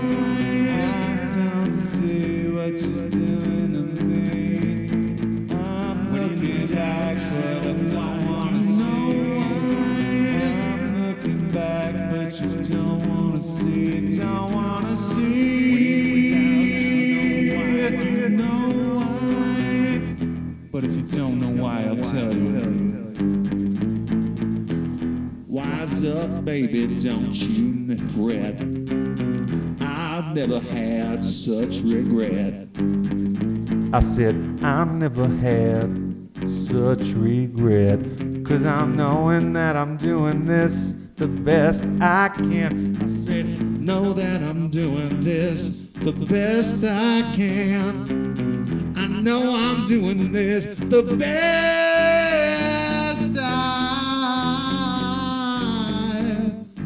the best I can, the best I can. Let's jam. I said, let's jam. Let's jam, motherfuckers.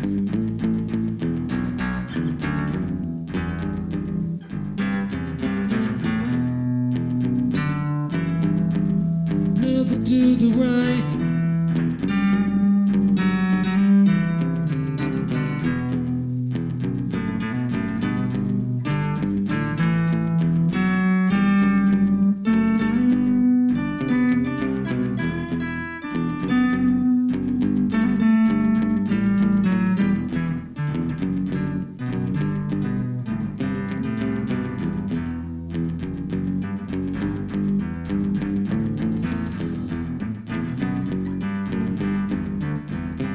I'll tell you something, folks. I'm gonna tell you something, folks. Something you may not want to hear, but I'm gonna say it anyway. I'm gonna say you something. I'm gonna sell you something real. It's gonna be something that's hard to take. Music is in the heart. Maybe that's not so hard. That's so hard to take. It's not that hard to take. Music is so hard, it's not that hard to take.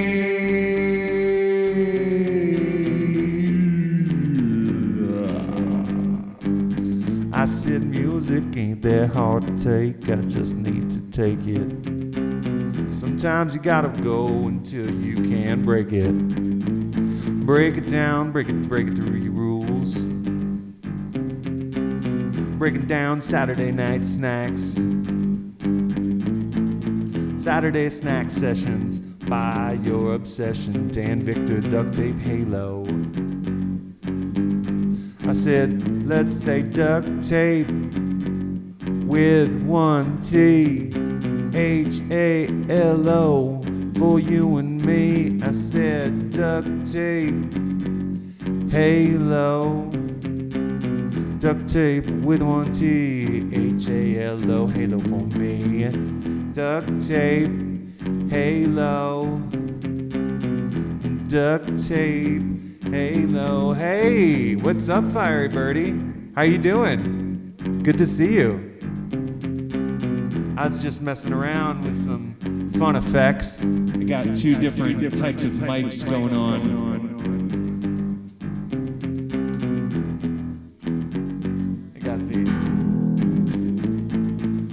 Want to bully bassist with my 6 strings, you know it.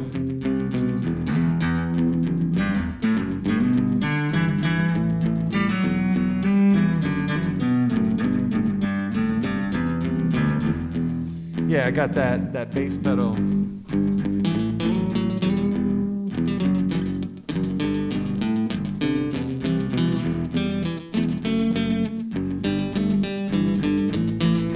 Yeah, and I got a new pedal too. It's called the Beat Buddy. It sounds like a joke, but it's not. The Beat Buddy, I'm not going to grab it up. Oh, you went shopping? Oh, yeah? What do you got going on? What did you get? Well, yes, absolutely. Please tell me.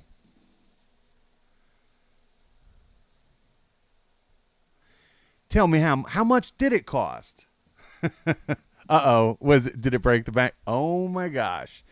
So I can relate. I can definitely relate to the shopping situation. What'd you get?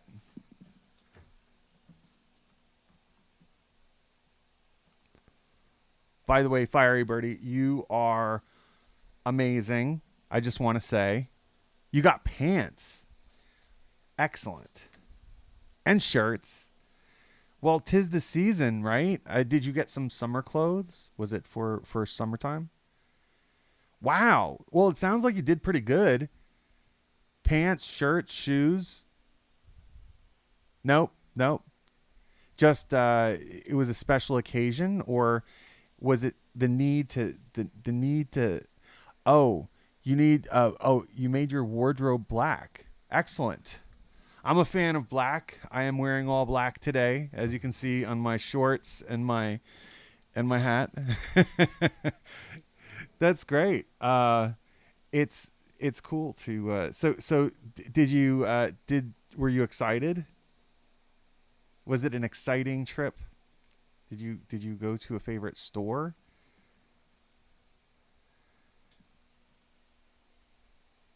You'll have to share. Um, were you was it exciting that you got to spend money, or was it a dreadful experience? Because sometimes it's dreadful. I had 5 t-shirts and 3 pants. It was much needed. Excellent. Well, good for you. I'm glad you got to take care of yourself and get you some. I can relate. I've been doing some shopping. Awesome. Well, that makes me feel nice that you feel good. I'm. It's like it could be so frustrating when you just. It's like, man, I just need like this is an older shirt, but I got some swim trunks because I'm going to be going to the beach with my family in a few weeks, and I had no swim trunks, so I needed something there, and just started running this week, so I had to get some running shorts because I didn't have anything to exercise. Also, I gained a little bit of weight. The full disclosure.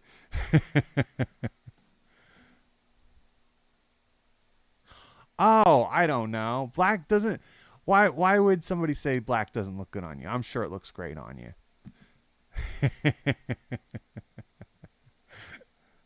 I think black. See, isn't that the thing with black though? That black looks good on everybody, isn't it? It's supposed to be the what do you call it? The universal fashion. Oh, okay. Well, hey, some people are just not into the they don't get it. So so show her what's up by looking good and feeling good, isn't it? Oh, I can show you. Oh, well, that would be awesome. Are you able to share it on your Discord? Is that where you can share it? I'll check it out on my phone. Cool. I can't look. I'm looking on there. Okay, let's see. Awesome. Really nice. Very cool. I like those pants. That's cool. Did the chain come with that?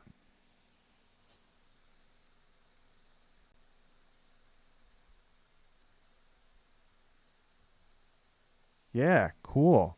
Nice. That's awesome. Plus, it's like it's awesome when they're new too. They look comfortable. They look very comfortable. I wish it wasn't so. I got a pair of pants not too long ago, but it's so hot here I can't wear them. There's been quite a bit of a heat wave here too, so uh, it's it's it's a rough one. Yeah, that's awesome. Good for you. Good for you. Got to treat yourself. I treated myself with a pedal, and this is the foot switch. Just sharing my foot switch situation, and this is actually a very reasonably priced one. So my mom stuck the fire later in her phone in my knee pocket, and oh, awesome. You have a knee pocket. That's cool. Pockets pockets are amazing because you can hold stuff. I'm not a fan of carrying a backpack. I like to have extra pockets. And even though I've gotten shit for fashion police saying cargo pants. Yeah, cargo pants are the best. I love cargo pants because I had to put my mask in there.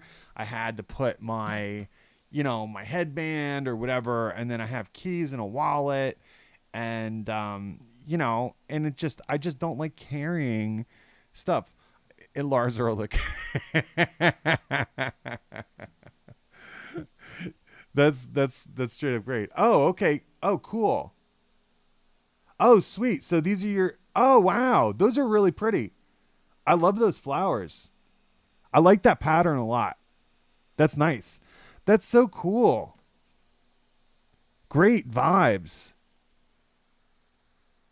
Great vibes. Yeah, it's awesome. It's exciting. It's exciting. It's like new possibilities. you know, I oh wow. It's cozy. I love cozy clothes too. Oh, yeah, it's nice. It's a great feeling cuz like sometimes like the clothes I've had I they get so I wouldn't say uncomfortable, but they lose a little bit of their comfortability, and you get a new pair of pants or a new pair of shorts or a shirt that just fits just right. That's the best. That's the best, and we need to give that to ourselves sometimes. Because my whole thing was like if I'm gonna go out and socialize with people. Well, congratulations on that. That's excellent.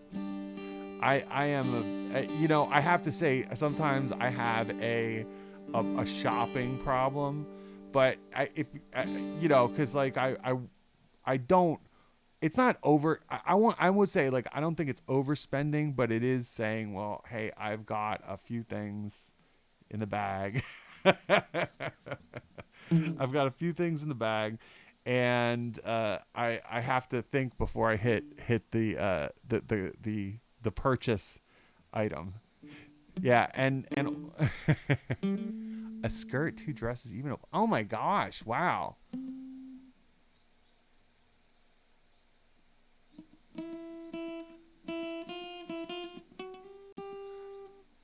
Two dresses, even lots. Oh, you only have pink in your wardrobe besides black? Pink and black, that's a good combo. It's like my color. I used to say my favorite color is blue, but I really like the color black. But I don't know if it's the absence of all color or if it's the uh, you know what I'm saying. It's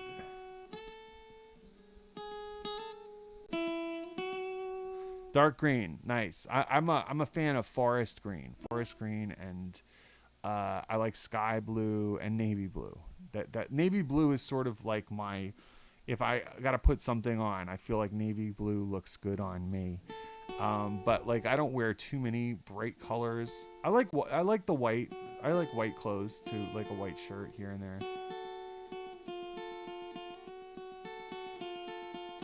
Well, I think that's wonderful that you.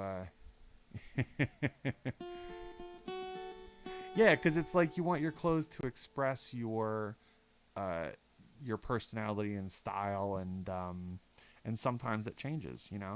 Like we all. I myself, sometimes I don't even know what one of the cool clothes that I had. I used to have like all these really cool concert shirts and graphic tees, and I don't know what happened to them. I don't know if they got tore up or they got lost, or somebody might have snagged one here or there. And clothes sometimes just go missing. Those favorite clothes, and be like, oh man, I left it. The worst is when you have that favorite thing, that it got lost at the specific place. Like, oh man, I left it here. Oh wow. Well, did you have to wear certain dress code at a job or something? Uh, was that part of the problem? You weren't able to express yourself with your clothing. Um, because it's like that's tough. Thank God, no. Yeah, I mean, like with my jobs I've had, thankfully, and also in New York, the jobs, you're able to wear jeans, and I'm a pretty much a jeans guy. Oh wow, yeah, yeah. Sometimes you just need to go and get some new things. I know that it's just, and sometimes it's not even fun stuff. It's like I got to get socks, you know. It's just like you need a pair of socks, and it's like I try to. What I really want to build up is an arsenal of graphic tees, and one of the things I want to do is also make more graphic tees that I put on my shop too. And I have some stuff, but I haven't really put a whole lot of energy into that. Oh, well, there's my automatic night bot. Sorry about that. I know you're already in here, so but but yeah, I'm so glad. It's great. I appreciate you coming back and saying what's up. It's like you know, I'm glad you're feeling good and you know. Yeah. Yeah, I need to actually do some laundry myself. I'll tell you, I've been sweat. I'll tell you, it was really bad. I was saying, just how warm before it was. Absolutely, absolutely. I'm a sometimes more than one for me, especially in this heat. It was like ridiculous. I could not even go outside. Today is like the first day I haven't had the AC unit on, and I usually have the AC unit on constantly, at least recently, and you know, it was like we actually had energy outage warnings, and in Brooklyn, I mean, there's so much power coming through the grid. One of the neighborhoods in Brooklyn actually lost power, which is a pretty dramatic considering the need for AC. And some people are older and they really need it. And I was even talking to my mom back, and she lives outside this city in New Jersey, and they were saying that their air conditioner went off. They have the central air, and on the one side of the house it completely stopped working for like 4 hours, and I'm thank God, because I mean they're older and they need it. They definitely need the AC because it can be brutal, like when you're, I remember my grandmother, they she was of an old school where she was like, I don't need air conditioning, I'll just turn the fan on. And it's like, man, you're in your 80s here, you need air conditioning. And we were worried about her because health. She was getting, her health, not, not to say it was bad, but it was getting, it was getting there. So yes, I should tell you that I've been working on saying less. Been really paying attention to that. Too too sexy. They were, well, sometimes you got to feel it out and see what you're I it's great that you returned it though, cuz sometimes I'm like, even if I don't want it, it's like, it's too much of a pain to return. But that's excellent that you were able to determine. Yeah. Yeah, guys, I will say, I don't necessarily have that problem as a guy, although I would say wearing my tank top is probably the sexiest I'll get. Oh, really?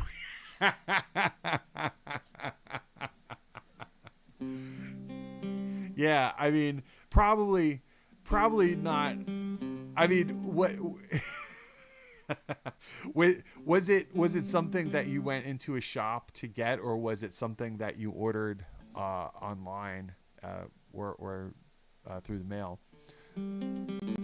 Because sometimes it's like with online stuff, it's a lot harder to tell what something actually might look. I was always a fan of wearing them in a shop. Oh, okay. Like I've because of COVID, there were places where you're not allowed to try something on, and I went to this one shop to get a pair of shorts, and I really like this pair of shorts, and I got the same exact size in a different, like it looked like it was the same shorts. Yeah, well, you got to be comfortable. I was on the fence about returning these pairs of shorts because they fit, but they were just a little bit tight. Because there was just like it was a different brand, and I ended up bringing it back twice because I just, they wouldn't let me try it on in the store. So when you get it, you finally get it on, you're like, oh man, you got to be happy. I think you got to be happy with what you're wearing. There's no reason to not be, and to get exactly what you want.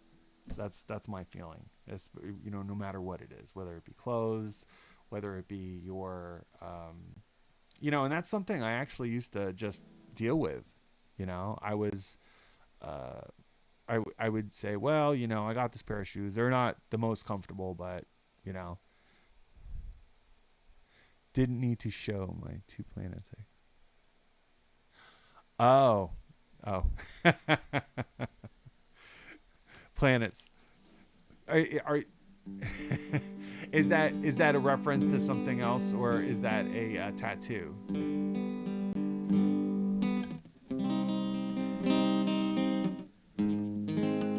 Okay, gotcha. We use delicate language.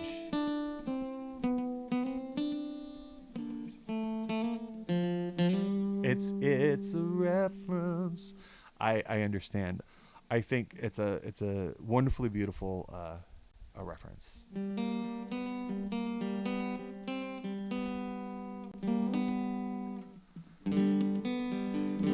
Yeah, I was telling a story earlier about my shopping, um, my shopping nightmare online, where the USPS, the United States Post Office, misplaced my drum machine. Now I got a new pedal, and it's it's just a techno setting,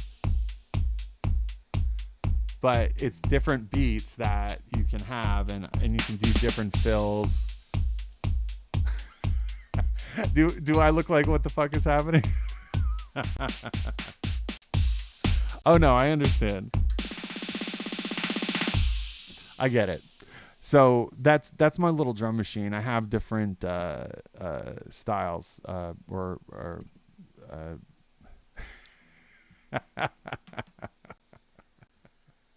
I appreciate your humor. I do.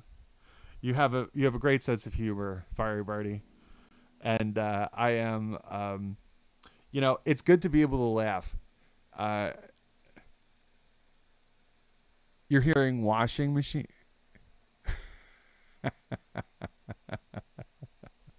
Wait, you hear a washing machine going? Oh, I don't know. Yeah, so like, well, I'll tell you what it is. Oh, okay. Yeah, it's it's interesting though. My German family, is, I mean, I don't know. It's like a dry sense of humor. Maybe it's like wit, right? It's like sort of that's what you mean, by a smart sense of humor. It's like quick wit. I appreciate that kind of a humor, and also,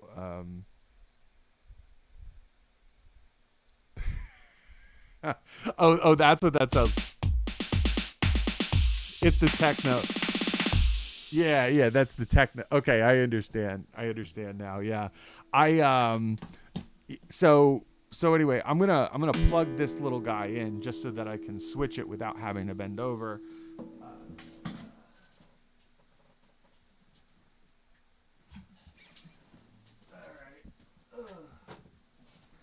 So what that is it allows me to select the different styles. Death metal. Well, they have actually metal drums. So I'm gonna come out here, and I will go down the list to metal. Okay, so here's metal, and it's funny the beats that they have for metal. So this is just metal 1, okay, and they have intro and different things.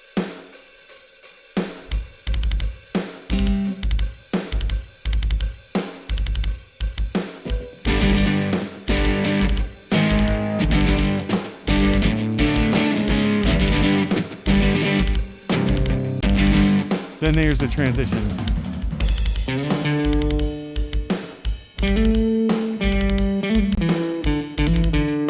And then you can like do a tap tempo.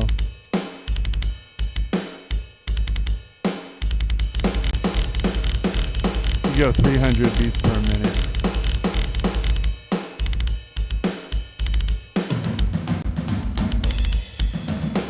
So I'm still learning how it works, but there's different genres, different styles, and you have a bunch of different songs, and it just allows you to play it. So I was working with learning this because I had ordered it last week, and the USPS lost it, and it's fairly expensive piece of hardware, and I got it because it was my birthday.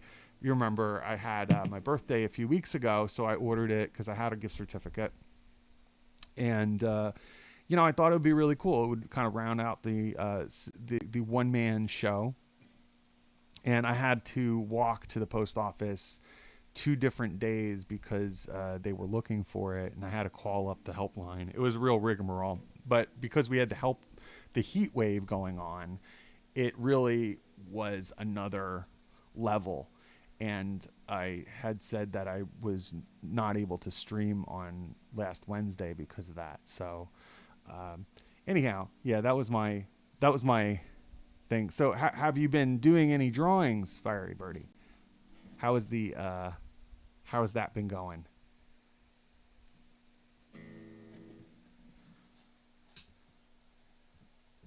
It's cool. It's cool. Yeah, yeah, I have to do this. It's sort of challenging to. Oh, okay, cool, cool. Now, is that a Sid Vicious, or is that Sid from you said Slipknot? I'm not familiar with Slipknot, but I think that you had mentioned that was one of the people in that band. So I have to. Sydney Wilson, yes. Okay, cool, cool, awesome. Yeah, I mean it's wild. I was saying before how different music is inspiring, and uh, you know I'm I'm just picking. It's really really awesome that I don't have to bend over to do these. This is just rock, and I'm super excited.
Anyway, that's the oh, all right. See, I'm still learning it. I literally just got it this week, but it was really exciting because I got to hook it up into the into my mixer, and I cleaned off all of my pedals and rewired them because I also got a mic here. So I had this mic before, and what it's used for is doing looping, right? So I have this pedal, so I can do. Oh, you're at your mom's place? Cool. Is she hooking you up with some good dinner? Usually when I go to my mom's house, she'll have some. We'll order food or awesome. Does your mom do a lot of cooking? Because I mean like traditional German food. That's cool. I have some brats in the fridge for later. Oh, delightful, delightful. I can't get good German. I'll be honest. It's I can't get good German cooking. There's one German restaurant called the Black Forest Inn by my mom's house, and it's kind of an expensive place to go to. Really nice, but some very very expensive. Like, do you guys do sauerbraten? I know that's one of the things that is one of the few dishes. Just do a simple schnitzel. A schnitzel, yes. That's awesome. Yeah, oh, okay. Oh, you can actually hear the reverb from that. So anyway, yeah, that's my looping. My looping bike, my looping mic, my looping bike, my looping mic, my looping bike. That's annoying. Oh, yeah, it was my dad used to really like that. So, my stepmom, who's not German, but she's a good. My stepmom's actually an amazing cook. She would make sauerbraten, or there's another thing that's like sauerbraten. It's like uh, man, I can't remember. But it's interesting. They had a great butcher very close to them, so they would get amazing bratwurst and knockwurst that were just like really good, not the packaged stuff. Oh yeah, red cabbage. Oh my god. There's actually a really great uh, in Greenpoint. It's not German. It's a Polish neighborhood, but they have the most amazing cabbage salads, the red cabbage, and again, this is food that a lot of Americans are not. It's not like the mainstay. Like they don't. I mean, maybe I'm just sort of thinking like a lot of people know. They know Italian food. They know German food. Maybe they have like a continental French. Some stuff, but yeah, not it's not mainstream. No, it's a little under the wire, but that's kind of a cool thing. My grandmother, my father, she was German, and she had a restaurant many years ago, and that's she was an excellent cook. So I would get all sorts of delicious food when I'd go to her house. That is, as you can see, snacks. I'm a fan, and I just food is such a huge part of socializing and culture, and yeah, well, she would make crepes that were so delicious, and she had made fresh preserves, her own preserves, and just she I just remember. So I mean, she's passed on now, but she was just she had such a great flavor to her food, very simple but wonderful, and she smoked cigarettes, and not that that's one thing or another, but like she was also very clean. She was always cleaning. So I remember the smell being this wonderful smell of mixture of great smelling food with the cleaning product smell, and also slight odor of cigarette smoke. So she was the kind that she would light a cigarette, smoke half of it, put it out in like this little like porcelain ashtray, and then immediately as soon as she was done smoking it, she would throw it out and wash the ashtray and put it in the dish, a basin. And I thought that was so interesting, because compared to some other people who share that habit, are not that diligent with the cleaning. So it was just I have this amazing memory of that, and you don't quite get that very much anymore because of smoking being banned, and I don't smoke uh, at all, at least anymore. But I remember that there was, when I went to college, there was this part of the cafeteria that was a smoking cafeteria, and this mixture of the smell of people smoking with the food, and they also did this cleaning, I mean, they did regular cleaning, but that kind of built-in smell, it just it was interesting how it really brought me back to my grandmother's place, and the memory of the food and everything. So yeah, I'm a fan. So definitely please enjoy that. I am looking forward to a non homemade meal. I've been making, one of the favorite things to do is talk about food, and talk about making food and appreciation of it. Uh, so I make, one of the things that I've gotten into making is ramen, and I love udon noodle soup. So I'll make ramen noodle soup, and sometimes I'll have it with a broth. Sometimes I won't. I'll use chicken broth, or I have this miso paste, and it's just something I've been doing because I can eat healthy, because I throw a lot of vegetables in there, and I make broccoli, steamed broccoli, and green beans. And one of the favorite things for me to do is boil an egg in water. So as I'm doing the noodles, I'll crack an egg and boil it in the water, and it'll cook it like in the boiling water.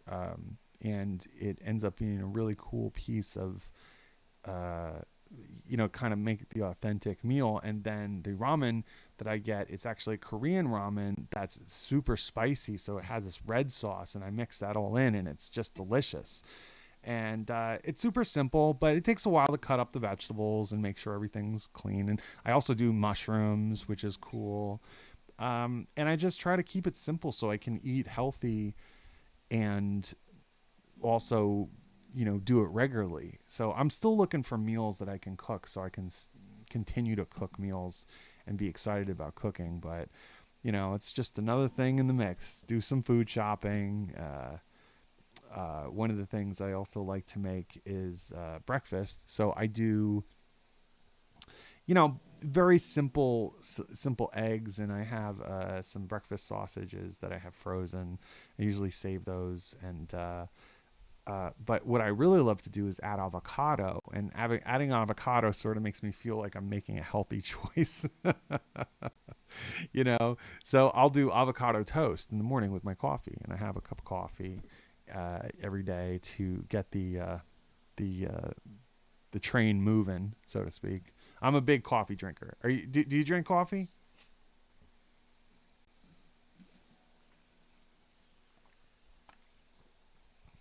I'm a uh, I'm a fan of coffee because I don't really drink anything else except for seltzer. Seltzer is something.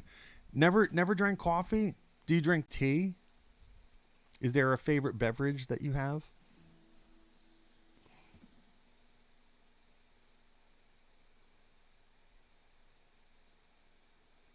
I really like. Oh, okay. Huh. Energy drinks. Earl Grey. Awesome. Awesome. Yeah, I wonder, like, in the U.S., coffee and their tea. Like, my parents drank tea, and green tea, or chamomile is one of my favorite teas. Um, but the what do you call it? Um, Americans typically drink a lot of coffee. Very big coffee culture. There's some cool teas. Do you brew, like, I'm curious as to how you guys brew it. Do you guys have tea bags that you use, or do you do tea in a pot, like loose tea, or like a tea ball? Like, I've seen those kinds of things. I'm not very familiar with the tea process. Ah, okay. Okay, cool. Cool, cool, cool. Yeah, tea reminds me of camping for some reason. Because, making coffee, you need like a filter and stuff, and tea, you can put a tea bag, just have boiling water, and there you go. Um, but yeah, energy, that's wild. Energy drinks. I don't drink too many energy drinks. um, I like coffee partially for the flavor, and I do have I use a creamer and sugar in with the coffee, but it's sort of just the combination of flavor. It helps wake me up, and I don't even drink excessive amounts of coffee. I usually have like 1 or 2 cups, and I have a French press, which is kind of cool, so it makes it feel a little fancy. But uh, that's something. Was it like a was the energy drink? What was it something like a Red Bull? Because Red Bull, I've back when I used to drink alcohol, Red Bull and vodka was something I used to drink when I was feeling tired. Oh no, it wasn't Red Bull. Was it like what was it something that was like a coffee type energy drink, like the Starbucks double shot or something like that? Ah, okay. Yeah, yeah. I mean, I'm not a big fan of the energy drinks. It's artificial. It's sort of I kind of see it just as a tool uh to oh yeah. I mean, some of them don't taste bad. Some of them are kind of sugary, but it's sort of like the feeling of what it feels like after you've drank them. It feels like you're kind of hyped up. A coffee doesn't have that typical effect.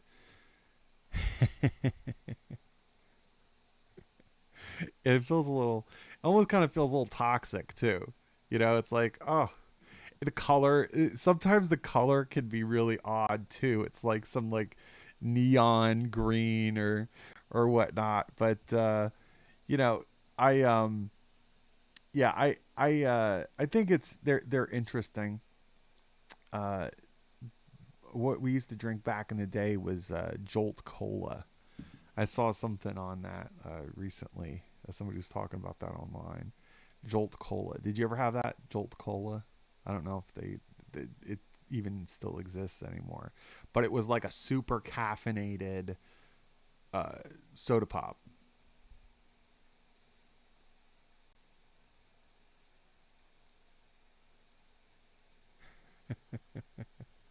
Yeah, yeah, yeah. I'm I try to drink seltzer water most of the times because I really like carbonation in the water and cold carbonation, but I'm trying not to drink the sugar. So caffeine I'm not particularly caring one way or the other, but I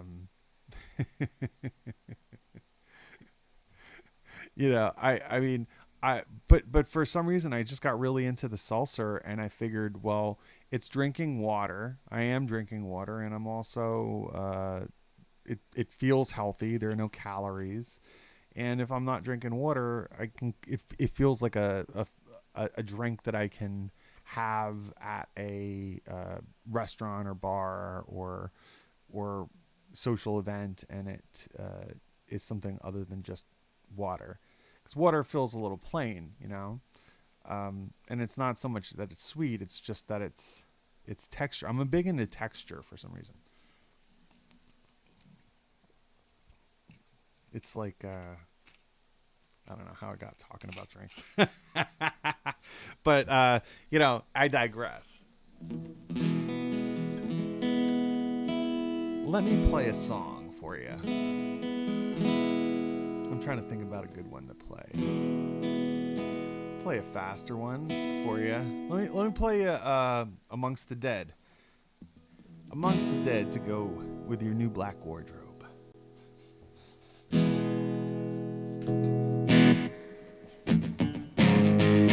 Maybe I can. About short pants. What about short pants? Shorts? I have shorts on. Amongst the Dead isn't about short pants, but I am a fan of shorts, especially in the summer. Not so much in the winter.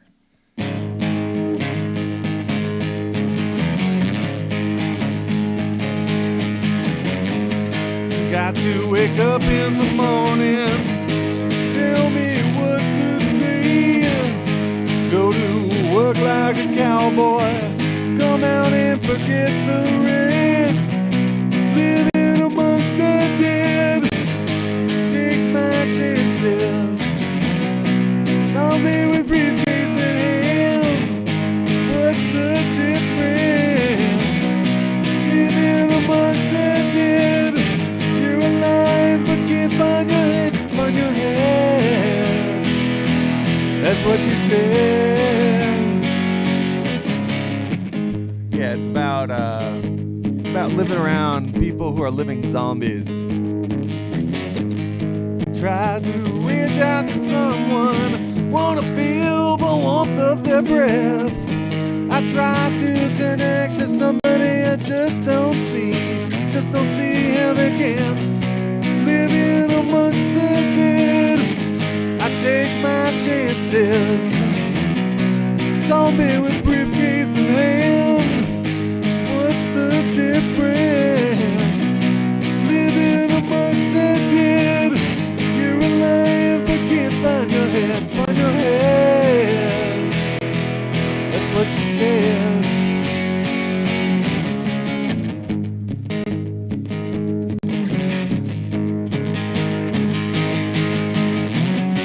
First in line at the TV line, choosing all the wrong pieces to create a successful existence.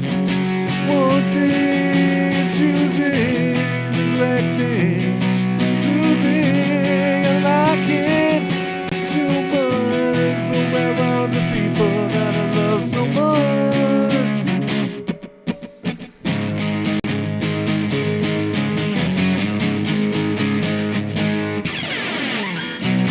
Living amongst the dead, I take my chances.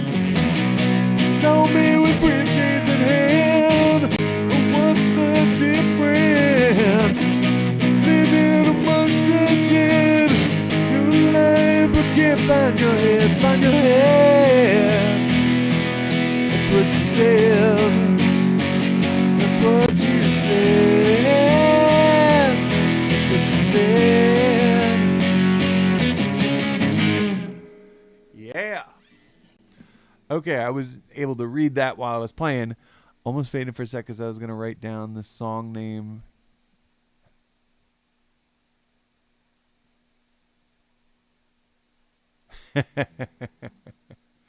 Oh, no.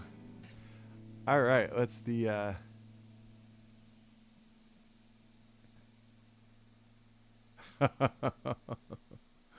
Okay.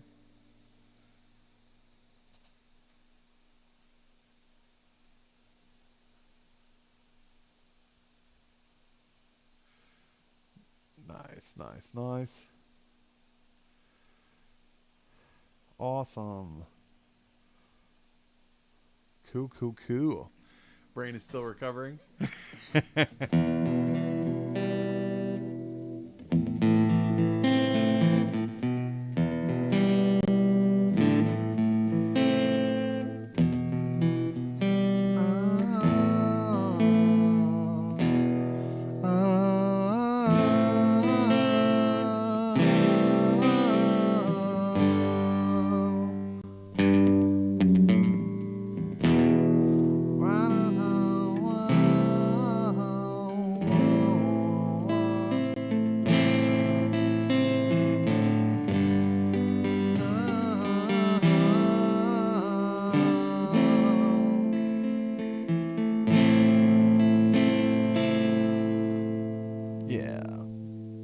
Play another one for you. Mistakes. This is a fun one because it's about mistakes and one of the mistakes that I made was I had. Well, I mean, I guess it's just being critical, especially like if you're dating somebody and the feeling the feeling of like making a mistake and being accepting of other people's mistakes during that. And then the specific was about this ex-girlfriend who I had, which it was sort of a friend's with a little bit more and we tried to make it work as a relationship, and it didn't, and it would have been better if it had been just, it just stayed what it was. But my thought was, in writing the song, would it have been the same if we hadn't have tried to make it a relationship and it didn't work? Because it was much better as a friendship with, sometimes hooking up kind of a thing. So that's what the song is about. And, how regardless of whatever happened, I still enjoyed this person's company. But sometimes the mistakes that either of us had made were out of that decision. So anyhow, there's mistakes.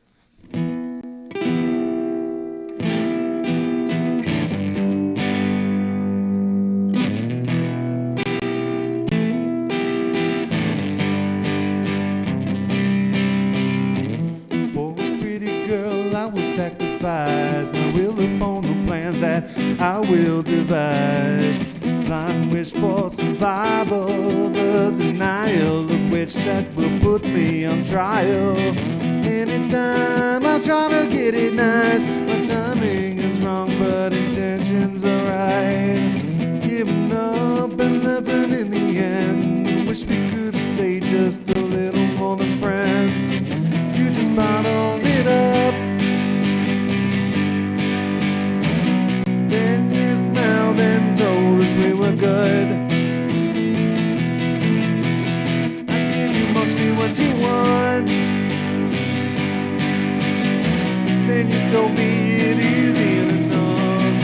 Anytime mistakes are made, you take it out on me and then you take it to the grave. I said that anytime mistakes take place, you run away to hide from it. You find another space. You find another space. Your joyful smile, it takes me a moment to remember the way you were happy sometimes when you were entering into my mind. Worst thing we could say is we neglected the loving way, requesting a longing for being next to you. Warm, it kills me to feel it. When it's over, I will say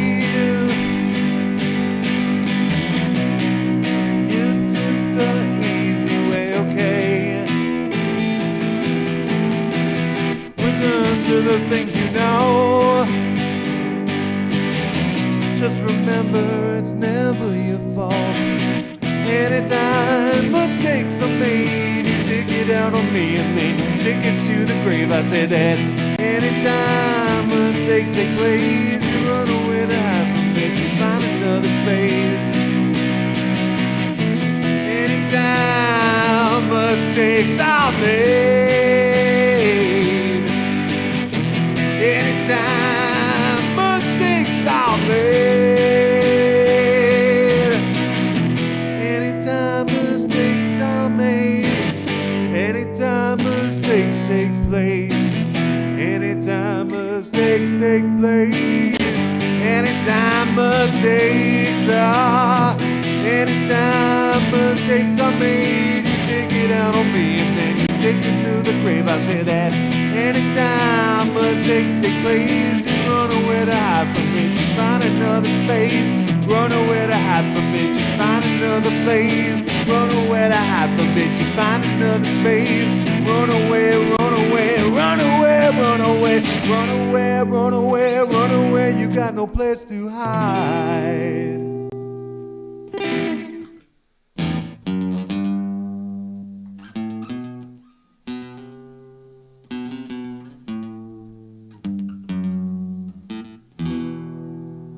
Yeah. Mistakes. Yes. I'm trying to practice a little more too. I haven't I not that I don't practice. It's just that sometimes, like, I was dealing with this pedal thing this week. That was a big thing. And then yesterday I decided to pull my pedal board apart, and actually I can share with you uh my pedal board situation. I ended up redoing it. I had dusted off the pedals and rewired them so that they can because it gets a little messy with the wires, and then it's a little frustrating because you're trying to move stuff around. And this way it's a lot more organized, and it's more like a pedal board. So it's like sort of a two thing pedal board, and it's working out pretty good. Still getting used to the setup, but it's like almost perfect. That's what we're looking for, is that almost perfect situation. So yeah, so I've just been messing around, and then I like to mess around. And one of the things that I like to do when I'm just playing around with ideas or doing scales. Oh, I messed that one up.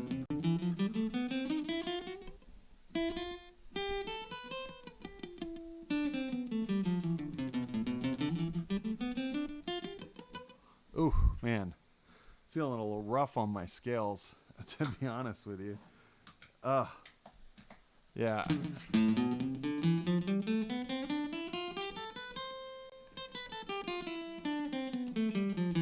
So, like, for me, I go in modes. Sometimes I'm in a learning mode. So, like, I'll watch YouTube videos, and I learn a lot from YouTube videos. That's one of the things I like to do. I also like to watch late night host James Corden. He's another person I like to watch. Or I watch this thing called Screen Crush. And my nerdy side, I will say that I do like to watch a lot of superhero type stuff, and I've been following the Loki series. And Disney Plus has those things like the WandaVision, which I didn't care for as much. It was kind of cool, but I liked the Winter Soldier and Falcon and the Winter Soldier. I thought that was good, and then the Loki one I've been watching. And there is a YouTube channel that's Screen Crush, and they go through the Easter eggs and they kind of explain stuff. So as a result of watching that, like, sometimes I'll watch a movie and then I'll look online for an explanation of it and sort of just like a breakdown. And I really enjoy those things. And I was thinking that might be a fun type of a video to make, to do a little breakdown. And I had done one on it was it was about this girl who went to this hotel, and she disappeared, and there's this mystery because there's this video of her in the elevator, and she's doing this whole thing, and it looks like somebody's chasing her. And then there's this whole internet thing. It was on Netflix, and I had some commentary about it, and I did a live stream a while ago. It didn't come out great because I had a kind of a horrible internet connection. So I was very frustrated about the content because I really enjoyed talking about it, and I thought I had a lot of good stuff to say about the reflections on how they portrayed, especially documentary work. I think documentaries, and again, I don't know if there is a certain responsibility that nonfiction has to represent things accurately, because it's saying this is a perspective, but it's also real life. It's a perspective on something that's real life versus something that's pure fiction. It could be anything. And while it may have some sort of a meaning, it's not real. So you can, at the end of the day, I don't want to say dismiss it, but dismiss it if it's not something that you particularly care for, or you don't like what they had to say. That there's a lot of choices there. But with a reality based thing, it seems that there are many is this something that's an actual, like, is their perspective actual reality, or is it just one particular viewpoint? And it's a lot harder to distance it from being somebody's opinion because you're seeing actual things happen.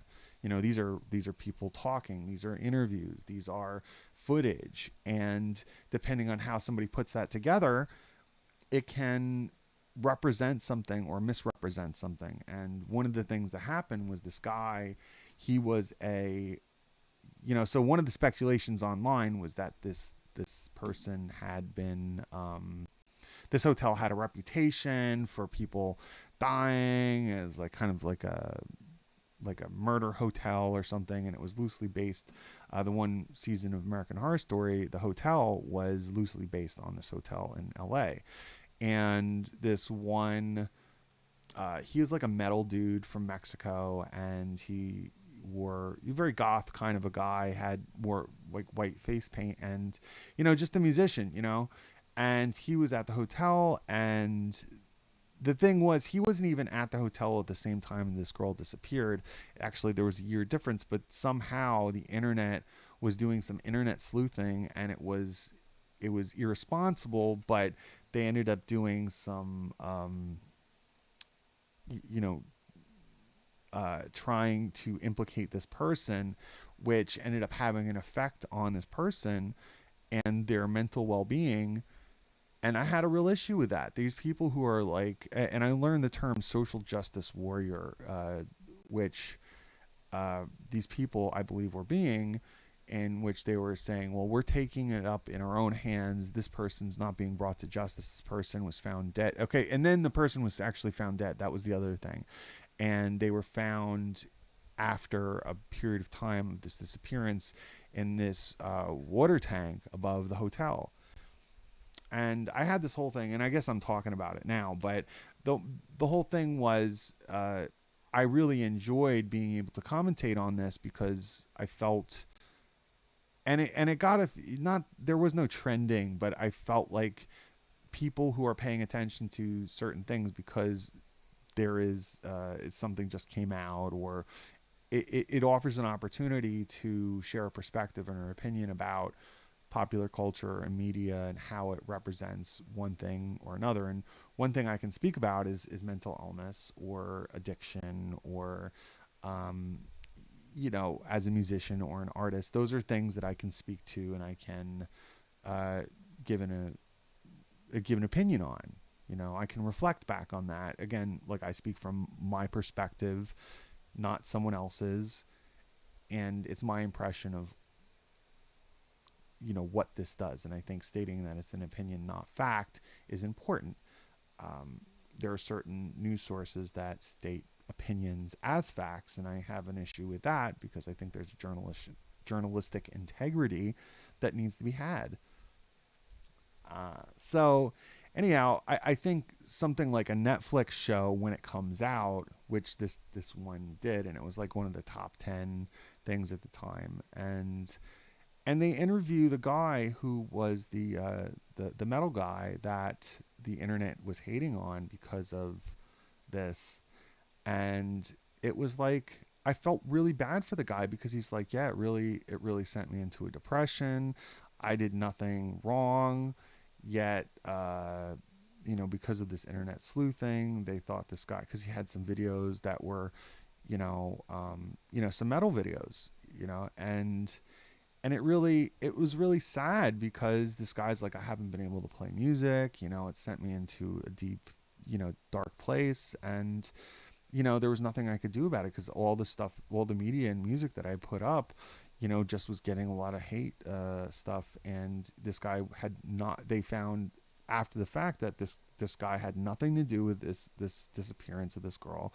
The death of the girl had been deemed accidental. But the way Netflix had portrayed this, I think, while I think it was trying to say something, it was also trying to be provocative and hyped the whole, mental illness aspect. And this girl actually, it was kind of tragic because she had stopped taking her medication, and she was schizophrenic. And she ended up putting herself in danger because she was not all there and she wasn't close to her family. She'd been staying in the hotel. So it was, it was really a disservice to this girl, and instead of it being a tragedy, that these internet sleuths took on, from a distance, making it important, but it was about the attention that they were getting as a result of covering this and the trend or whatever. And they were getting off on, I mean, and again, this is my impression, they were getting off on the drama of this thing happening and saying this needs to be solved and we're needed, but at the end of the day, they had no responsibility over this person's family who, I forget where she was from. Her family lived, I believe she was from China, and she had family in China who was fairly poor and not able to get over here. And, there was this distance, and they had known that, so I think media can sometimes portray things in a damaging way. They can impact people. And while they have this dual responsibility, there is an opportunity to represent things as factual, or to, bring attention to an issue, or raise an awareness, or, raise a consciousness that people are sharing positive, uh, taking away something positive, taking away something that they can learn. And I think, commenting on something that does that is a little bit different than somebody who's trying to have some kind of an outcome as a result of words on social media. It's being negative versus being contributing. It's taking away, taking something down, tearing something down, as opposed to building or supporting, and I really want to be a force that supports people, that is encouraging, that is stimulating, that offers you know self determination. It can offer reflection. And I really want people, if they take anything away from what the kind of content that I'm putting out there, is either fun, you can laugh, you can smile, you can be inspired. And really, my goal is to, if I'm not doing it to entertain with my music or art or whatever, it's to support other people or inspire other people to do what they love. And playing music is what I love. And it's ironic because I do a lot more talking on here than I'm playing, but sometimes talking, that's sort of what I like about the live stream, is that I can complete thoughts and complete things. And and it's really cool to be able to interact here too. I really like the chat. That's sort of a unique. And Fiery Birdie, I really do appreciate you interacting as much as you do. It really, it's an awesome, it it's just an awesome experience. I think it's really wonderful to be able to interact. I think it's amazing to communicate over such a distance to in the world, like to realize how big and small the world can be. And yeah, absolutely. It's I really hope that it does that for you as well.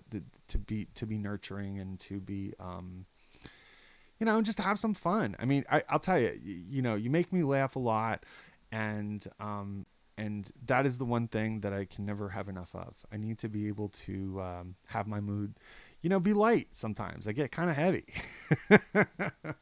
even if it's a good thing. I get so super focused on what it is that I'm trying to accomplish. Sometimes I really like, it's just life.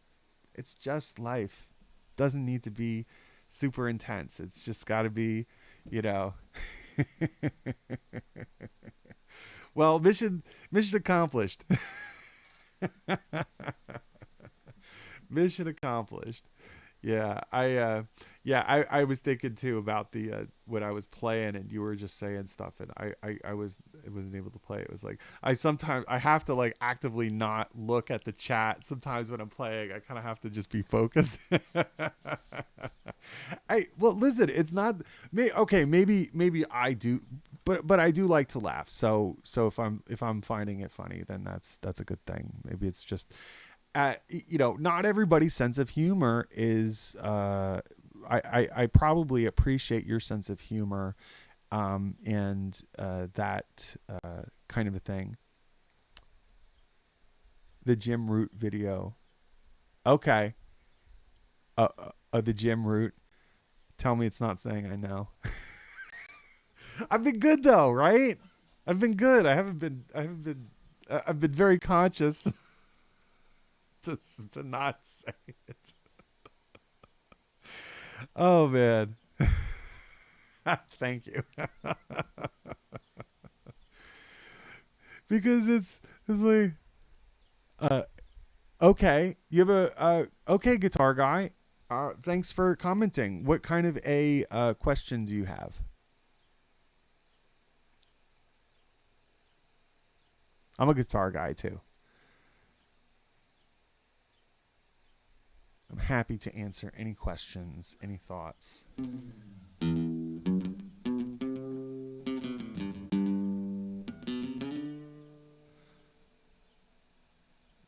Bully the bassist guy. I have a bass pedal. Buried Alive or Charles Caswell. I'm not familiar with either of those folks. Let me do a quick.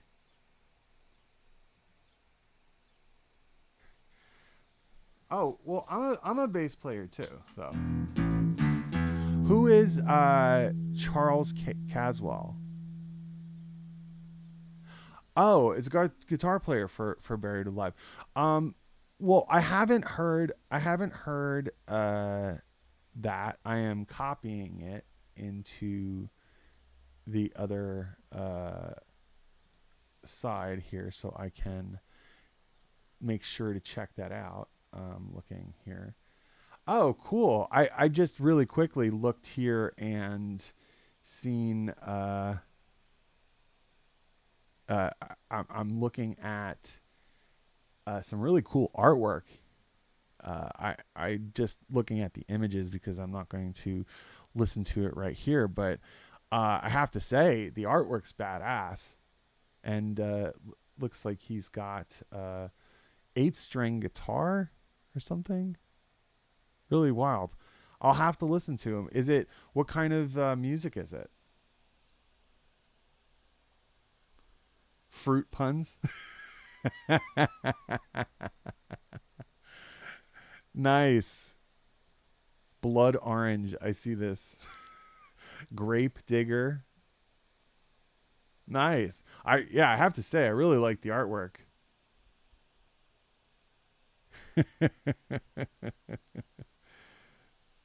Awesome. Well, I have to say I really appreciate.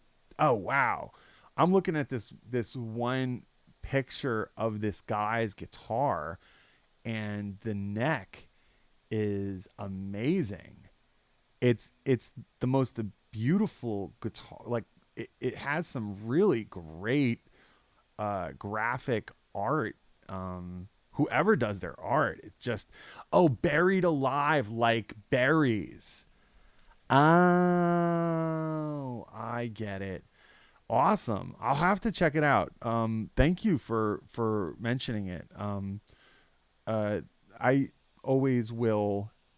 Yeah, yeah. I mean, that's the one thing I want to try to do is get more cool graphic tees, and and I like to do them myself and make them, and I kind of have a thing for robots.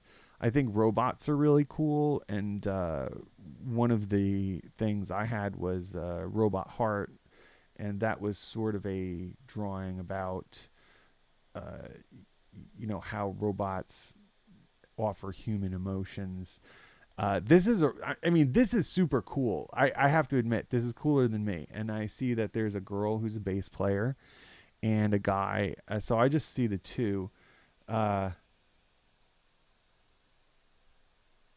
oh, okay.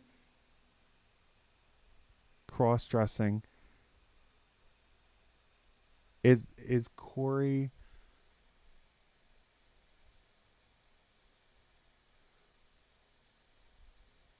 Hmm. Yeah, I'm just taking a look at who does the cross dressing.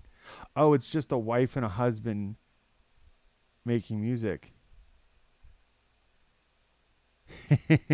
It does. I have to say sometimes my mind does go in a few different directions.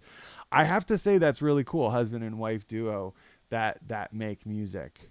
Um, that is, you know, bomb granite. Yeah, I mean, because it's kind of a very convenient situation. If you are Corey Taylor, Stone Sour music videos. Hmm, interesting. Yeah, I have so I have to Corey Corey Taylor. I will see. I'm saving. I'm looking, but I'm also saving these for later, so that I can. Oh, Corey Taylor. I'm not familiar. It's really cool to be turned on because sometimes I get not that I get stale or awesome. Okay, so I got the Corey Taylor in there, and then let's say I've got Killer Killer Frog, Link Trees, Real Viewers. Send me a picture, and then Reflections. Okay, copy. I do not know the band. I'm gonna check that out too. Reflections, because I'll tell you, it's like I Reflections. Are they a band from Minnesota? Is that the band that you're meaning, fire guy or a guitar guy?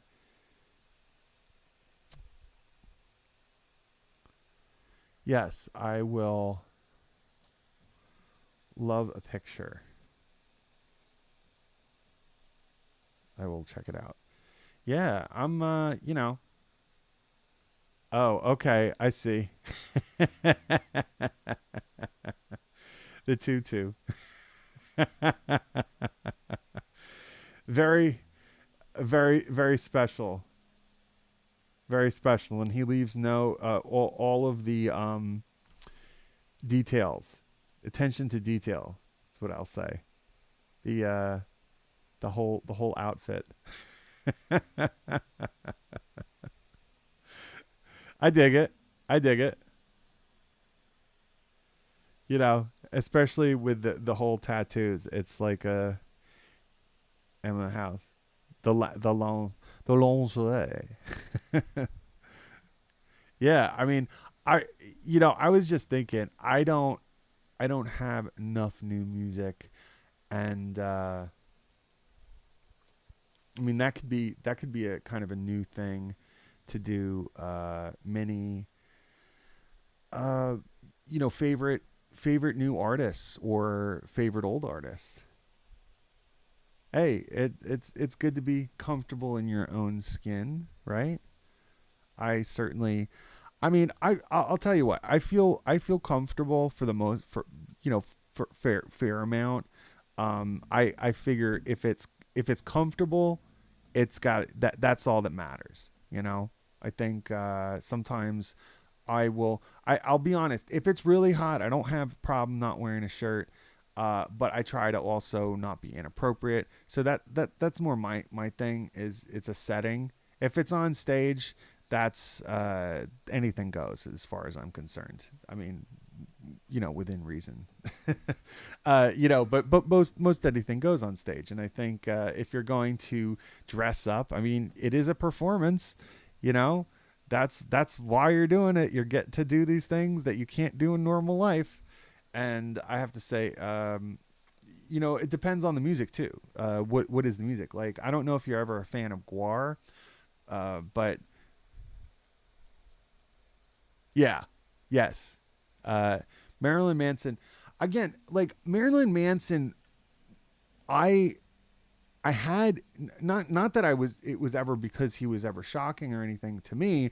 It was more that I really liked industrial music like Al Jorgensen of Ministry or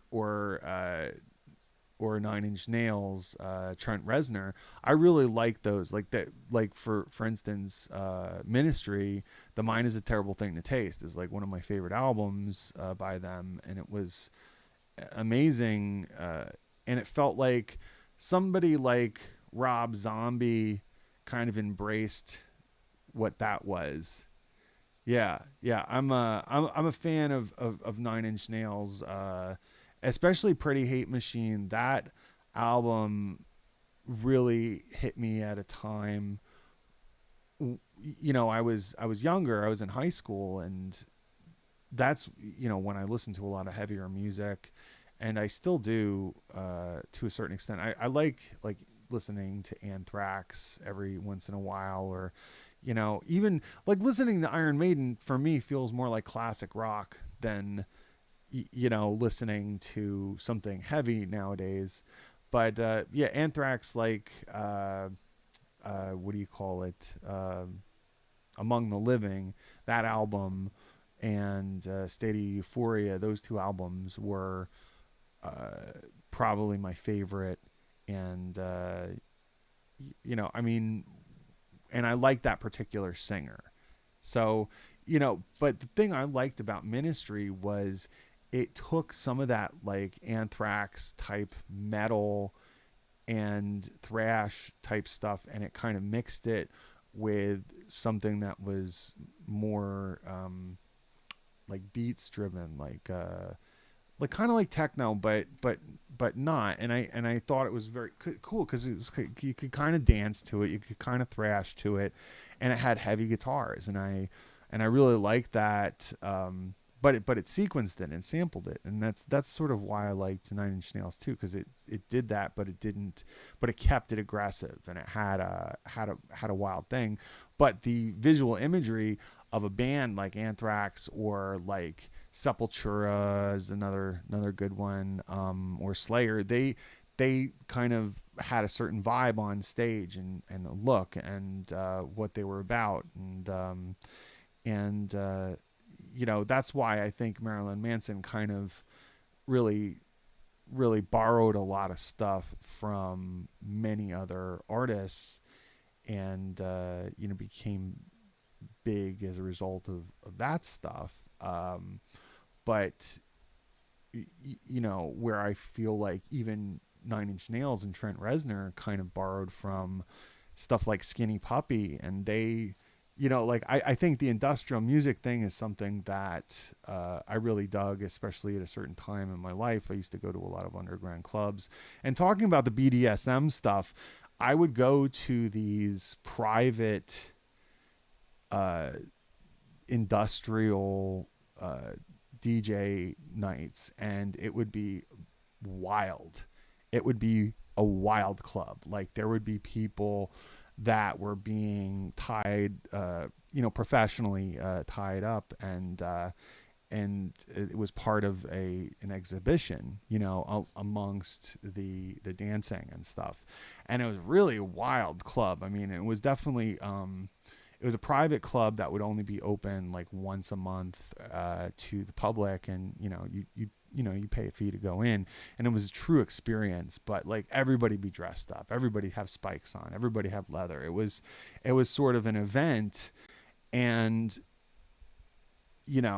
I kind of appreciate that like a theme night, even back in the day, like sort of the mid 2000s in New York, there would be these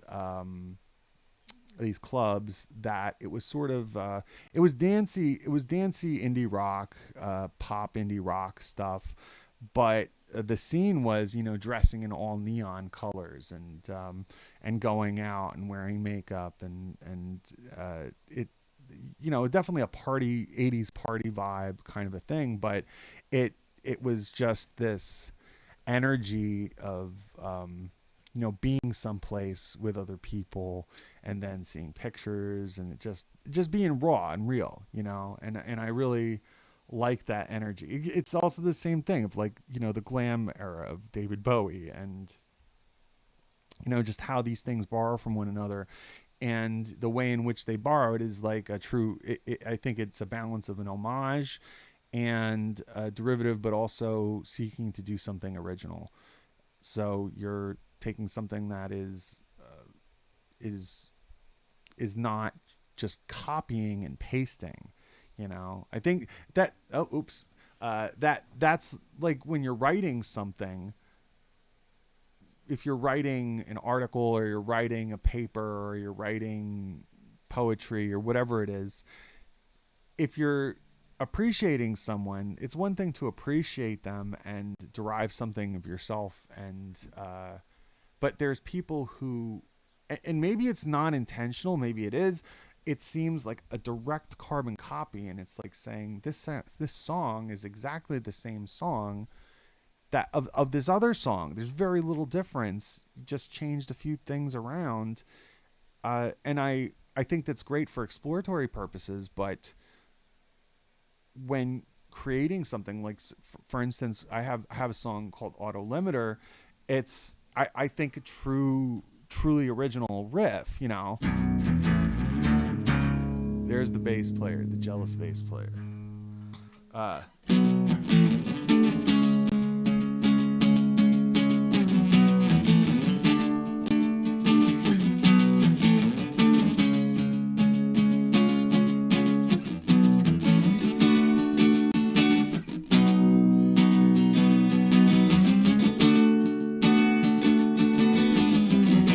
Might as well play it.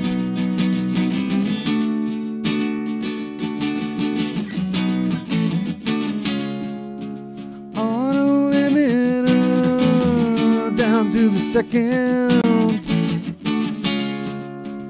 Auto limiter, I forgot to mention less communication, more chance to engage. Cut it down to waters. Like to turn the page, stay at home like day into night. When you go to leave, I start to feel alright. Auto limiter, I forgot to mention. Auto limiter, down to the second. What's it take to speak softly? It's wrong to ignore me. Facing into the evening winter's air. Style it for the family. Keep up with the story. You auto limit her. Manipulate the sensation. Hold on to a wish. Waste some thoughts on things that don't exist. Masterclass, do not shout. Say things legit. If you don't believe me, you can taste it on my lips. Yeah. Auto limiter down to the second.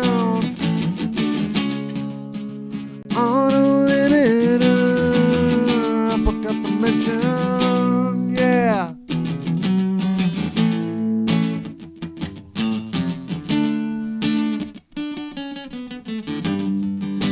Whoa, yeah, alright. Oh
Yeah, auto limiter.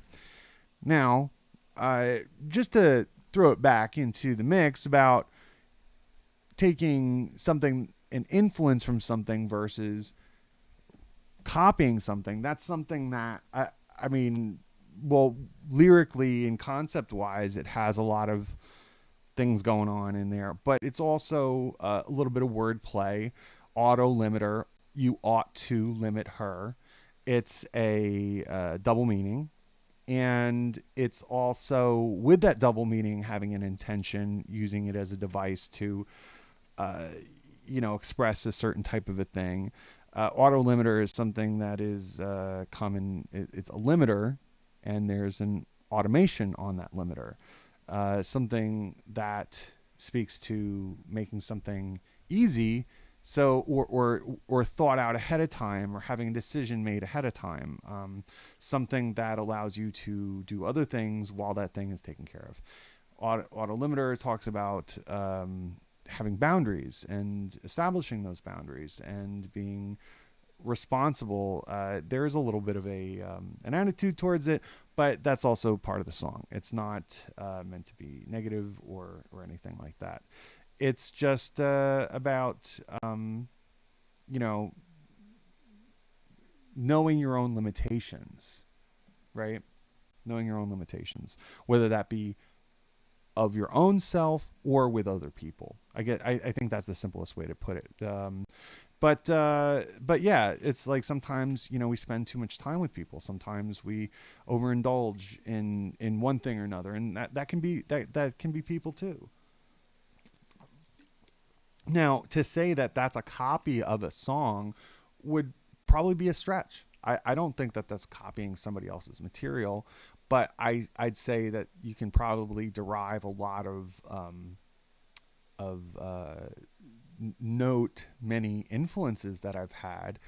I mean, stuff that I'd self proclaim, and then some stuff that maybe somebody else could hear in the song structure. But like, I tried to make it something that's original because that's what excites me. It's something that's, oh, this is something that kind of is an earwig or earbug, and also something that I think that that's what makes a good song, is something that refers to something else while not plagiarizing it. So anyhow, enough. I don't mean to beat a dead horse. Beat a dead horse. It's just sometimes it's frustrating when as an artist you're trying to uh, really work something, and maybe not getting a lot of success from it or notoriety from it, yet it's still of quality. you know Subjective, but something of quality versus somebody who you can tell has put something together that obviously sounds like something else, that's meant to be sounding like something else, that is popular in the moment, in that time, and gets attention. That may be getting attention because of many reasons, but it's something that people are accustomed to hearing. So people are more inclined to digest that easier than something that is new. People most times need to hear something that they can recognize, and if they can understand it and it's still good, then it can be successful. But is that the goal of what I myself am trying to do? Is that the goal of my what I want to get out of music? No. While the effect of it is, I'd like to be recognized for the music. I'd like people to enjoy the music and take something from it. The reason why we do these things is ultimately for ourselves, not for somebody else to say, "Hey, good job." I do these things because they excite me. I'd love if other people are excited about it too. I hope that people are. It's just, and I do believe that people are, or could be, or would be. It's just a matter of presenting it to people, having people have the access to it, and being diligent enough to continue to work at and getting it done. There's no getting around work. No getting around putting the work in. Um, Sometimes people have money, so money can make money a lot easier. It's no mystery. You know, you have money, then you know you can take a lot of shortcuts. I don't want to say shortcuts because sometimes you can just buy the tool that does the job because you have the opportunity to buy it. But sometimes you're stuck with a rubber band and some duct tape, and you have to make it work. And the challenge is making something work with the limitations that you have. I think that that also breeds creativity because people who have to struggle to use what they have, it it it it, it offers an opportunity. It's the limitations, the auto limiter offers opportunities and situations that ironically, some people pay to experience these limitations. Like people who go on nature hikes or whatever, like in a luxurious location, when some people actually have to live there and figure out ways to survive. People are paying for the experience of being able to survive, but actually not having the threat of not being able to do that because there's some security blankets in place.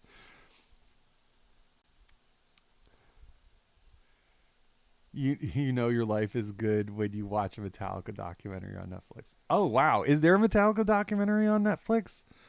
Oh wow, that would be awesome. Cliff 'em all. Yeah. I had Cliff 'em all when I was 14 years old. I love that. Motley Crue. I have to say I really enjoyed Motley Crue. Um and one of the videos I have I did a cover of Home Sweet Home. Really liked that. In Hot Tub Time Machine, for some reason, the guy, when he did, in the scene in which he's singing it, for whatever reason, it just kind of stuck in my head, and I really loved that song growing up too. So, Home Sweet Home. No, I'm a dreamer with a heart of gold. I had to run away high so I wouldn't come home low. Just when things went right doesn't mean they're always wrong. Just take this song and you'll never be left all alone. Take it in my heart, feel it in my bones. Just one more night, I'll be coming home this long and winding road. I'm on my way. I'm on my way home, sweet home. And the best part is tonight, I'm on my way. Just set me free. Yeah, I liked the biopic or whatever they call a movie, the dramatized life story of Motley Crue. Because there's the struggle, and I have to say it. I mean, it is cliche, but the struggle with drugs and alcohol as a musician is can be real, and I don't think one is necessary because I think music comes from a place that is within us. It's not derived from using a substance.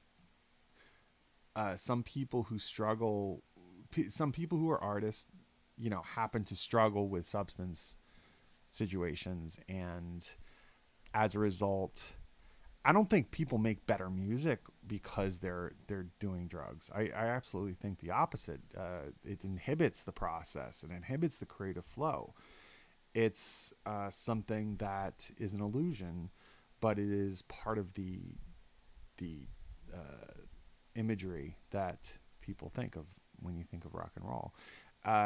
And sometimes that can lead to experimentation, even though that's not like for me, I thought that was part of the lifestyle, drinking heavily, and I had to be able to handle that situation in order to qualify as a musician, and perhaps identifying with the the common problem of that is maybe part of it.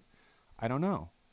All I know is that I had to struggle with it and I came through it, and I see a lot of people who also struggled through it as musicians. I think it's really cool that people can continue to make music and be clean and sober. I think it's wonderful. Not to take away anything from anybody who does drink or do drugs. I don't necessarily think everybody has a problem with it, or or using it in whatever way.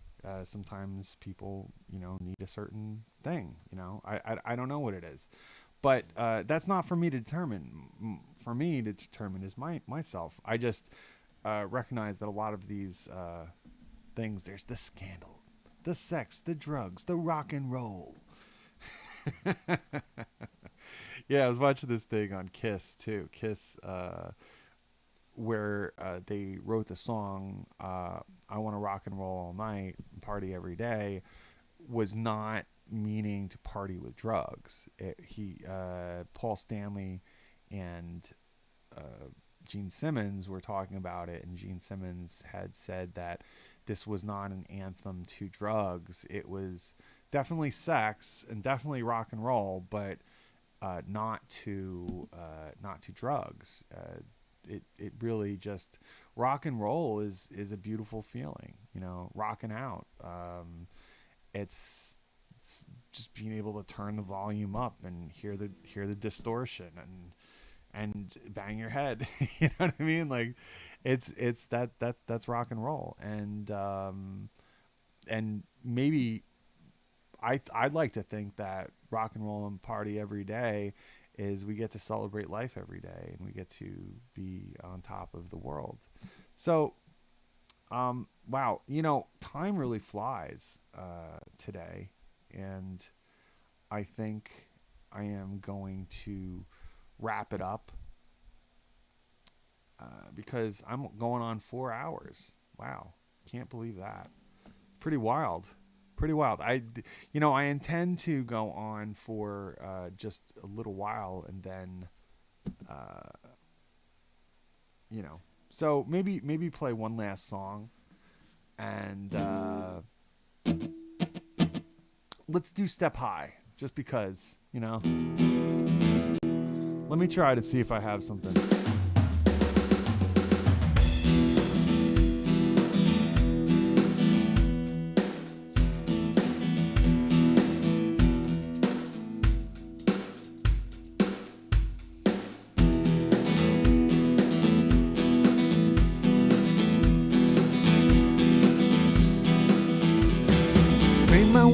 Paradise, work my way through pain, finished with my innocence, got no one to blame, looking for salvation, starving for a taste, hoping for a second chance that I'd have to waste, yeah. But I know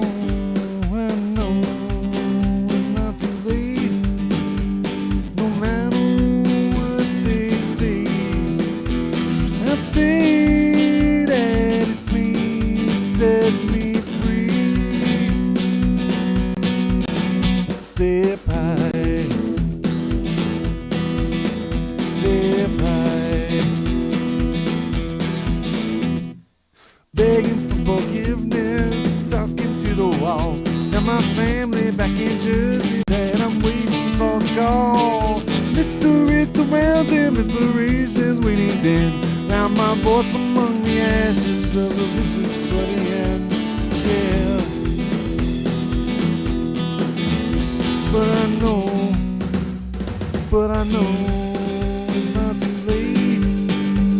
No matter what they say, I think that it's me, set me free. Yeah, step high.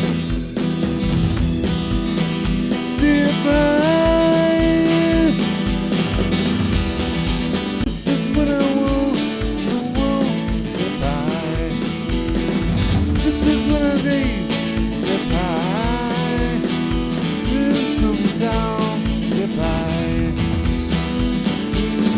God, step high.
Set you free. Step high. All right. Thank you for watching. Thank you for hanging out for the Mental Chillness Jam Out Love Fest with Ductape Halo on Dan Victor Does. Still feeling that whole thing out, but come be inspired. Please, if you take anything away from this today, know that you're beautiful, we're beautiful, and anything is possible. So go out and make your dreams come true, one little piece at a time. Signing off. Have a wonderful Saturday. I'll see you next time. Wednesdays at 6 to 9, Saturdays 12 to 3, and Eastern Standard Time. And D. Jason V on Instagram. You can see some of my pedal setup on there. I just posted on there. Dan Victor Productions, YouTube and Facebook, and Dan Victor Does on Twitch. Thanks again.